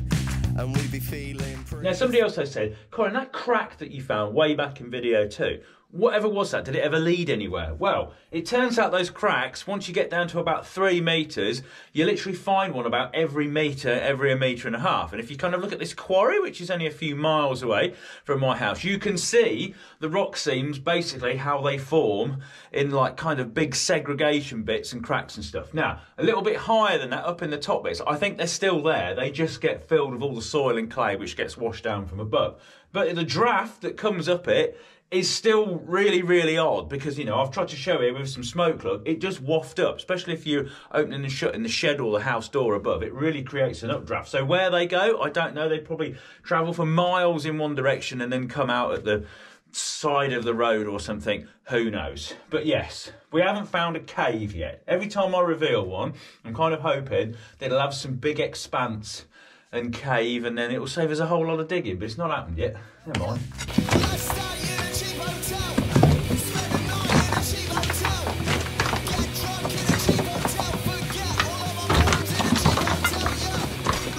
Well, this is easy.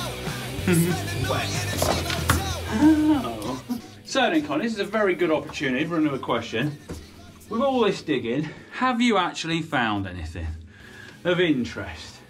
Okay, I've not found any gold sovereigns or any prehistoric animals, and I'm a bit annoyed because only last year, 5 miles up the road in Rutland Water, they uncovered a dinosaur in the mud, and then only 2.5 miles up the road in the field, they undiscovered a Roman mosaic. So Furze was hoping for something, but what I do have is a lovely rock collection.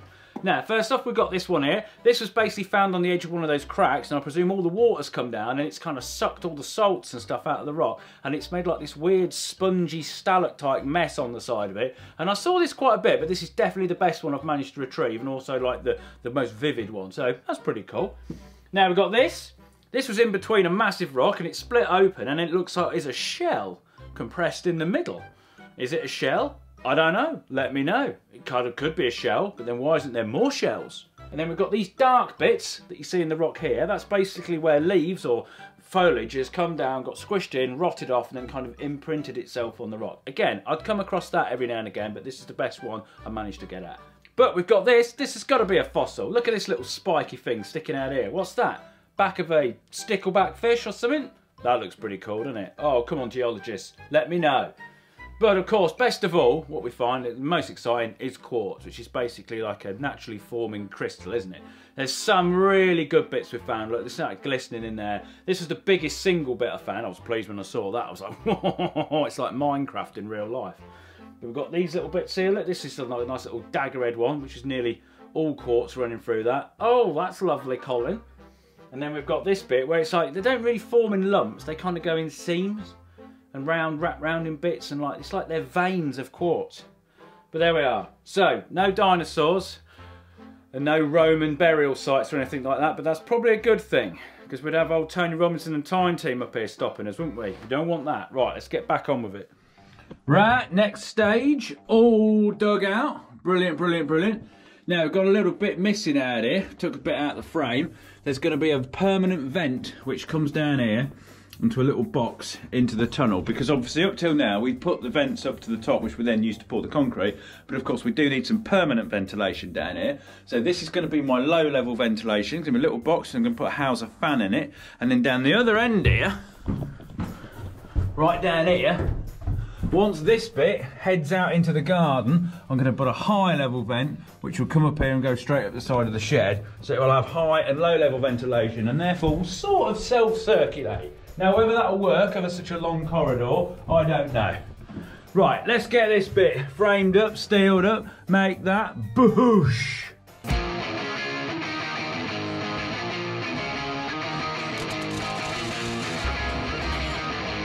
Ah, can't reach it.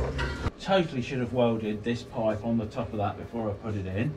But originally, I didn't think I was going to be able to do that, because we're going to drop it all in down in one length. But then, of course, we realised that the holes didn't line up, and I've got carried away, and I've sort of partially welded it in, and now I can't get it out. So I've got to go over here to try and weld it. Ah! Oh, bloody hell. Oh, we're good, we're good. Now we're going to... now we're... Well, I'm down here. I don't know if this makes it any easier. May I've got myself in a bit of a pickle here, people. Stupid idea going a stupid tunnel in your house. Well, I can't see what we're doing. This is not going to be a pretty weld. Actually, not a bad job. That's a win. That's a win. I mean, nobody said tunnelling would be easy. Furze is out. Furze is out. Right, what does that actually look like? It's probably looking at it with a torch. Ah, that'll do. Yeah.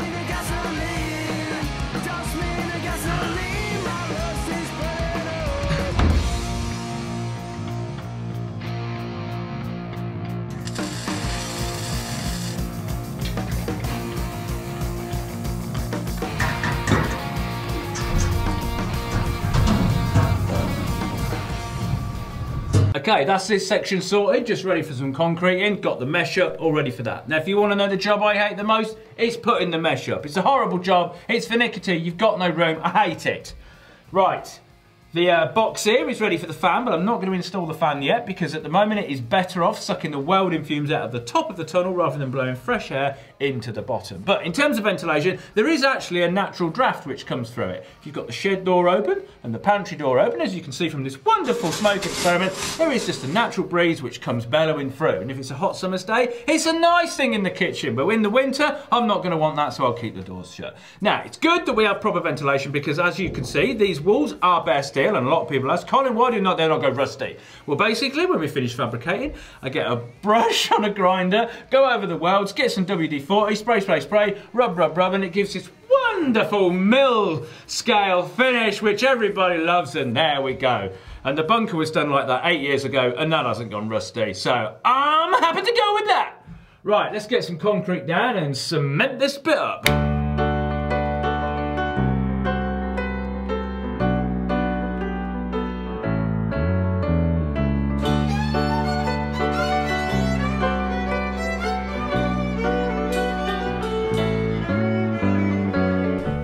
Okay, all good, all set, all gone off. Now then, the main question, the big one, the one that is absolutely through all the comments in all of the previous 8 videos, and the reason why this video has been a little bit late in coming, is how on earth, Colin, did you get permission to do all this? From the council, the authorities, the state, the city, the building permit people, whatever country you're in, obviously it's all got a different name. Well, let me tell you. Now, the short and simple answer is I didn't have permission for it. Not until a week ago, anyway. I didn't feel like I could make this video, which is why it's so late, until I actually knew the outcome of the planning application. But, you know, I'm pleased to say it got planning permission. It's all good. I don't have to fill it in. Now, basically, it wasn't I wasn't going to tell them. It's just that I always think it's a bit easier to ask for forgiveness of what it is for permission. And also, obviously, with putting planning permission before, you essentially just give everyone else a head start to moan or worry about it. I didn't want anybody to do that. So I thought, you know, let's just crack on with it. So up until the first video landed, it generally was a completely secret tunnel. Only a handful of people knew about it. Now, the council were actually really good. It wasn't, I think, till about video 5 that somebody at the council saw it on Facebook and rang me up. But they sent the guy out. He was a really nice bloke. He come around and had a look at it. You know, he was quite impressed with it. He wouldn't let me film it, unfortunately, so you'll just have to imagine what a council worker is like coming round to inspect a secret tunnel. Wow. Wow. Wow. Wow. But anyway, basically one of the other reasons why I didn't apply for it is because they always want like detailed drawings. When I did the bunker, I remember applying for it myself, and my drawings, you know, like the one that you see at the beginning of all the other videos, is not good enough. Has to be scale, has to be done properly. Now with the tunnel, I could have got some of those done, speculating on what it might be like, but having not really known how deep I was going to go, the directions and everything, I thought, we'll do it afterwards. It'd be a lot easier. So, basically got these drawings made up. These are pretty cool, really. Shows here, look, here's the house, and then this cross-hatch bit section here is where obviously the tunnel goes. And then this little chevron, well, just lined bits here, that wasn't there when the guy come up, but obviously that's just a straight bit of tunnel, so, you know, I said to him, well, you can work that out pretty much yourself. So, but these are pretty cool. I'm quite pleased with these. I actually might make a poster out of them. So we've got this one, which shows where it is in correspondence with the shed and the house. Then there's this one, which is just a tunnel on its own with the, you know, the thicknesses and everything. And obviously this displays the fact that the concrete got a lot thicker as we got nearer to the house, you know, because don't want the house subsiding, do we? So that's all good, quite like that. And then we've got this one, which is like a cross section, which shows all the bits. Got the alcove for the pumping, bit up to the shed, bit up to the house and whatnot, the ladders and stuff. How cool's that? So there we are. That bit of a gamble paid off. It's all good. Sailed straight through. Apart from the town council, they strongly object to it, but clearly nobody cares what they think, so it don't matter. Ha! I didn't have planning permission, but now I do.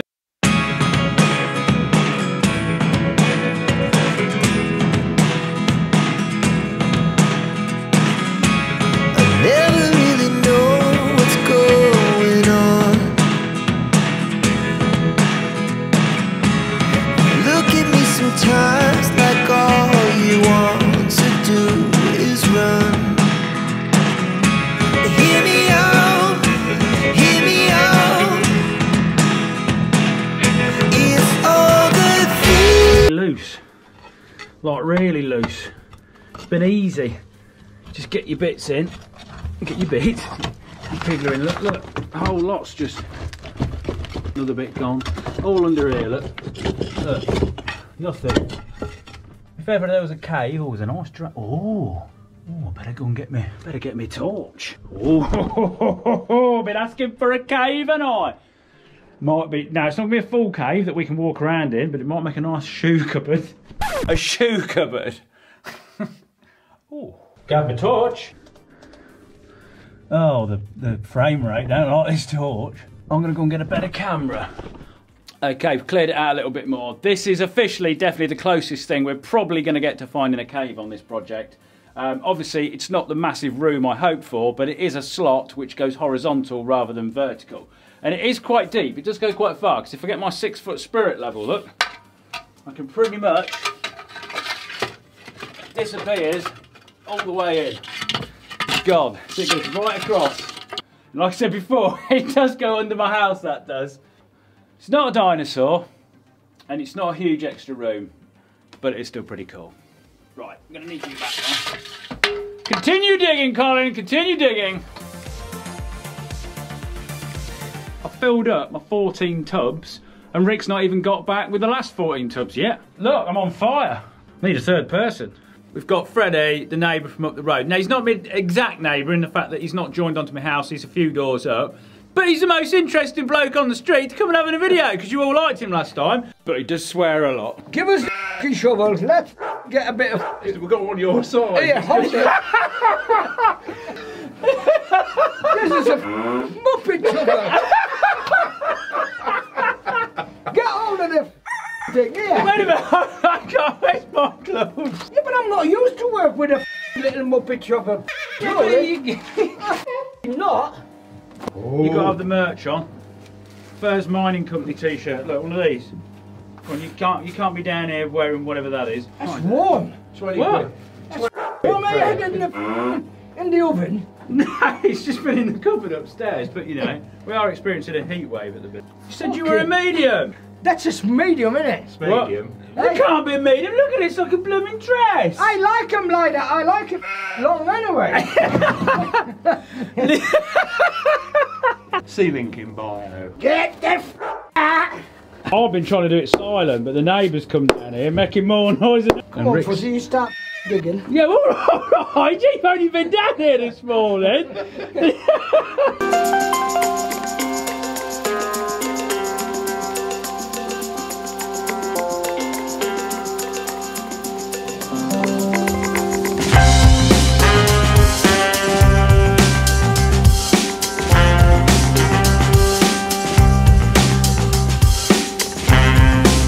Moving.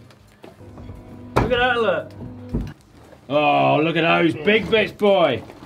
Are you talking? Oh, yes. Now, while we've been digging this last section, it's actually been the driest July the UK's had in 100 years. But unbelievably, the mud that we've been going through has been the wettest and the stickiest we've ever known throughout the whole project. And you kind of thought, like, well, why is this? Well, basically, I'm thinking, obviously, as the soil dries out on the surface, the moisture comes up from underneath, to replenish that moisture, you know, osmosis, keep it moist, so to speak. Now, this makes a lot of sense, because if you ever have a really dry spell on a playing field and there's been like a Roman footing or there was a building there, you know, you always see the foundations bit where it dries out even more and leaves like a line on the grass. Now, I used to think that was because the grass above that wasn't as thick and then the sun could bake it and it would kill it off more, but it's probably the fact that the water can't come up past that foundation and keep the ground moist underneath. And it's the same in my back garden where the bunker is. You can see exactly where the bunker is now in my back garden.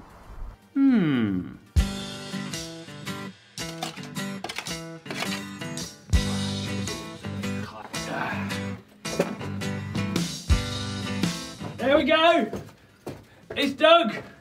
It's all done. Everything I'm not drawing, I've been speaking about, you know, for all these videos, it's finally all been dug by hand. Now, I know what you're thinking, Colin, where has it all gone? These buckets, you load them up, you take them down, you winch them up, you stick them in the van. But where has it been taken, Colin? Because we've never seen that, have we? No!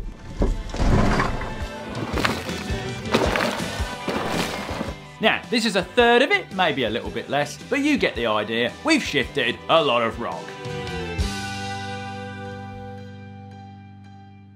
Okay, last bit, fabricate the tunnel, make the little alcove where the air compressor is going to go, and then of course surround it in concrete. You've seen all this before. Now, because this time we're building the tunnel right up to the rock face, I've got to block the sides off, so I've had to scribe the metal, cut it with this wonderful jigsaw-y thing, and fit it in before we go any further.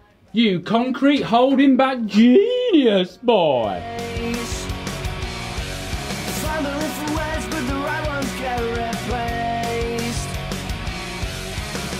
Oh yes, it is all welded up. Now under here, where the compressor's going to go, I've put like this little fence here, and then we're actually going to fill that up with concrete, because obviously compressors vibrate, sort of thing. You put it on a nice solid base, the noise will travel less than what it would do on the Kingspan and plywood floor. So the concrete this time, there's no wheelbarrows. We're literally just going to pour it straight down the hole, straight out of the cement mixer, straight down. Right, let's go and get the tarp set out. Let's have it. You know, I was saying earlier how we've had like the driest summer, God knows how many years. The day he comes to do the concreting, it's paying it down. But there we are. Straight down there.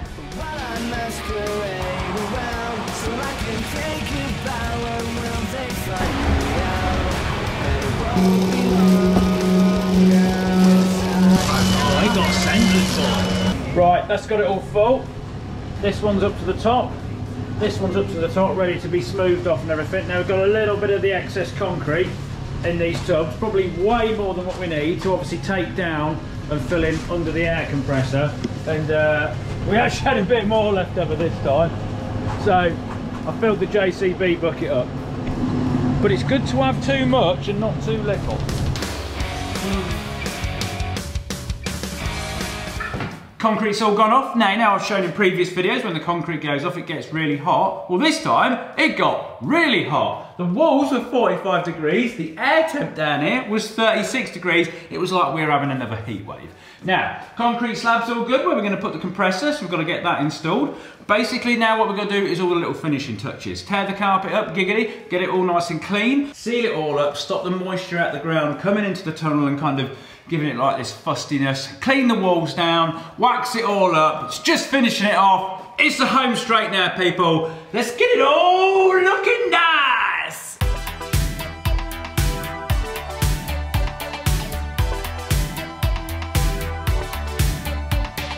Now, first up, we're going to tear all this mucky carpet up, have a really good tidy up, ready for what's going to happen next. Now, as you're going to see this, it's not chronologically exactly how it happens, but like with all big jobs, sometimes you have to start a job and then start another one, and you can't finish another one until that one's finished, and so on. But here we go.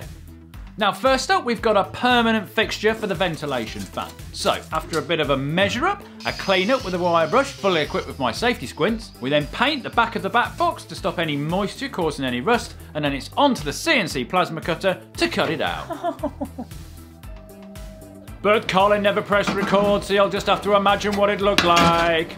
So, with a plate cut, you just poke the fan through, weld some fixing lugs on, give it a little bit of paint, and then pop it in its hole using magnets to steady it while you fix it in. And then, oh, don't that look lovely? We just need some sparks now, don't we, to make it work?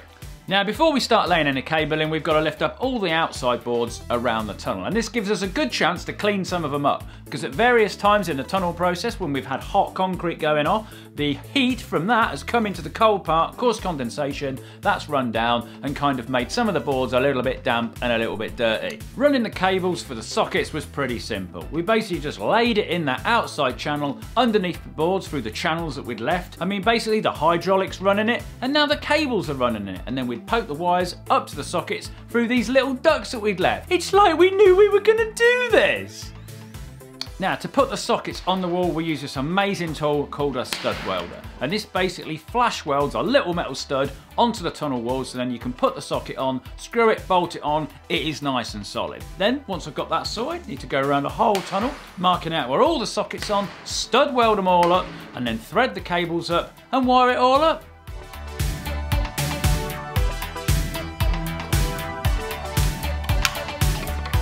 Now, fitting the lights, this is a whole trickier job. Basically, we've got to pull all the cables through the box section. Now, I'm mounting the lights on the wall, but of course I'm not just mounting one light. Oh no, there is lots of lights. There is 14 lights in total, and of course they spread out the whole tunnel. This could take a bit longer. But to help me make the holes for the cables to run through, I got myself a new tool.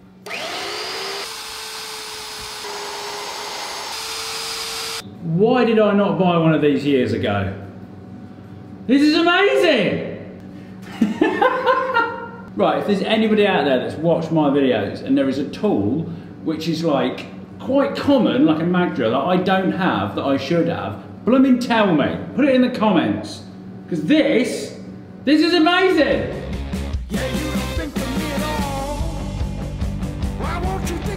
So, with my hole drilling method sorted and back to the old classic furze plastic bag on the end of a bit of string, sucked through with a hoover to thread the cables job. Oh, what a method! We just got to thread all those cables in, get the lights mounted, and then switch it all on. Now, I know this doesn't look too bad on camera, but I'm not that happy with these wall lights. Basically, this is how I've done it in the tunnel, in the bunker, and I thought I'd do it the same, so when it joins up to it, it all matches. But now this is a lot longer, it kind of looks a bit dark. And also, because you're glaring at the lights, this wall here is just like darkness to me. I can't see it. So, down here, I've experimented with putting them on the ceiling, which I like a lot better. So, happy with the new lighting position. I now fixed up the remaining lights, which means I can now take down the temporary festoon lights, which we've been using to light so far, wire up the light switches to the fuse board, and on to the next job, which is to temporarily seal off the ends of the tunnel, basically stopping all the moisture coming out the rock, getting into the air into the tunnel, causing condensation and dampness, and causing rust. Now, the shed end of the tunnel has a vent which goes up to the surface, which is all part of the ventilation system. So, as well as blocking it off, I had to weld this little collet on the back, get this flexible bit of pipe, stick it on that, and then block it off. This was a little bit tricky.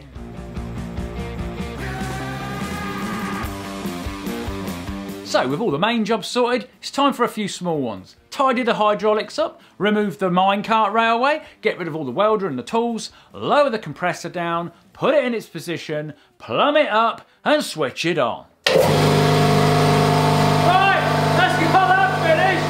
Just gotta clean the walls, put the carpet down. I might need to add some soundproofing for this, but then you might not be able to hear it. You might not be able to hear it in the house.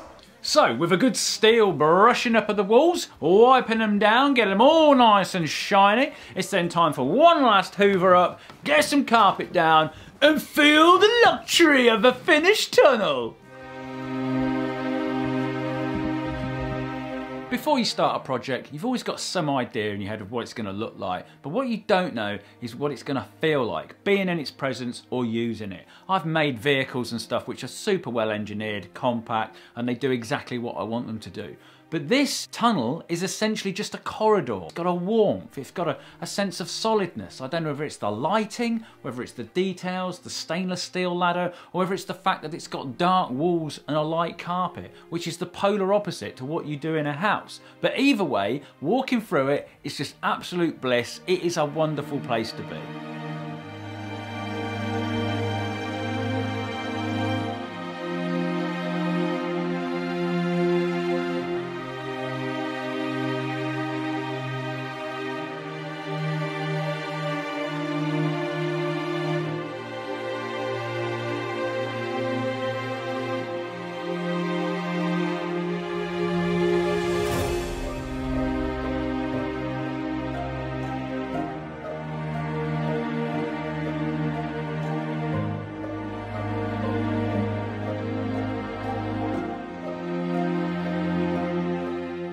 Okay, I am clearly very pleased with how this has come on. It is absolutely fantastic. Thank you for watching all the videos and enjoying it. Thank you to everyone that's subscribed. This has clearly been one of the most popular projects I have ever done on YouTube. Now, of course, thanks to Rick for helping me. This has been pretty much impossible to do on my own. And thanks to Tom, of course, for sorting out some of the earlier digging deposits and coming to help him with his suit and his trumpet thing. Yeah.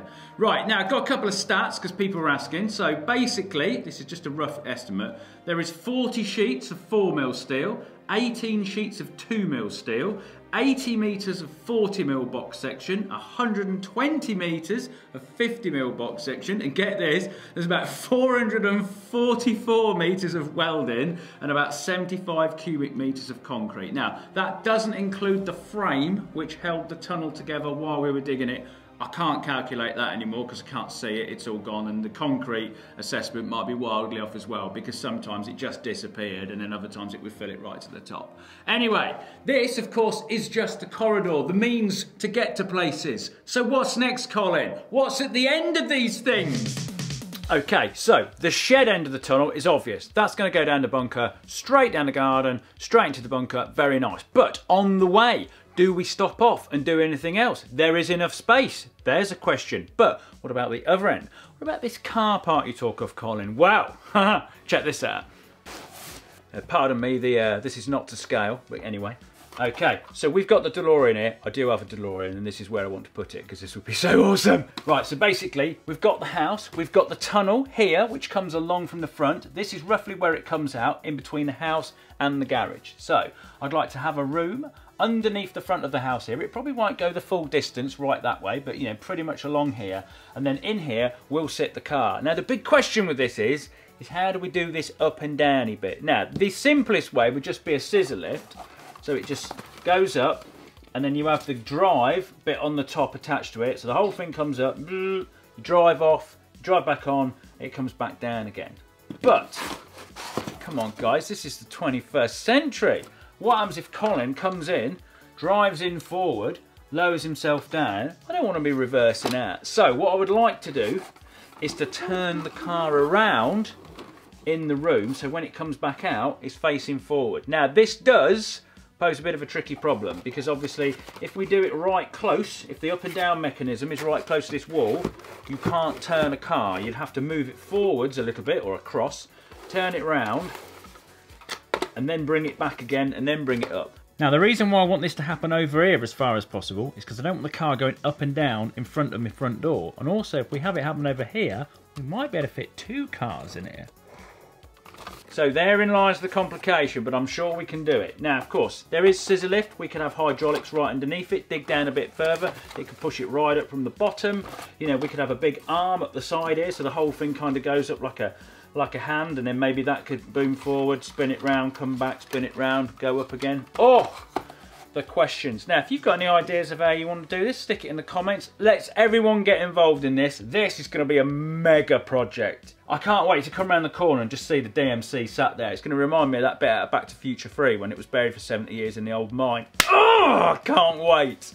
Right, that is the future. Subscribe, people. Go and check out all the other tunnel videos. There is 10 videos. I'm going to put them in a playlist. I might even compile them all into one mega video and get rid of all the introduction and talky bits so you can just watch it in one big lump.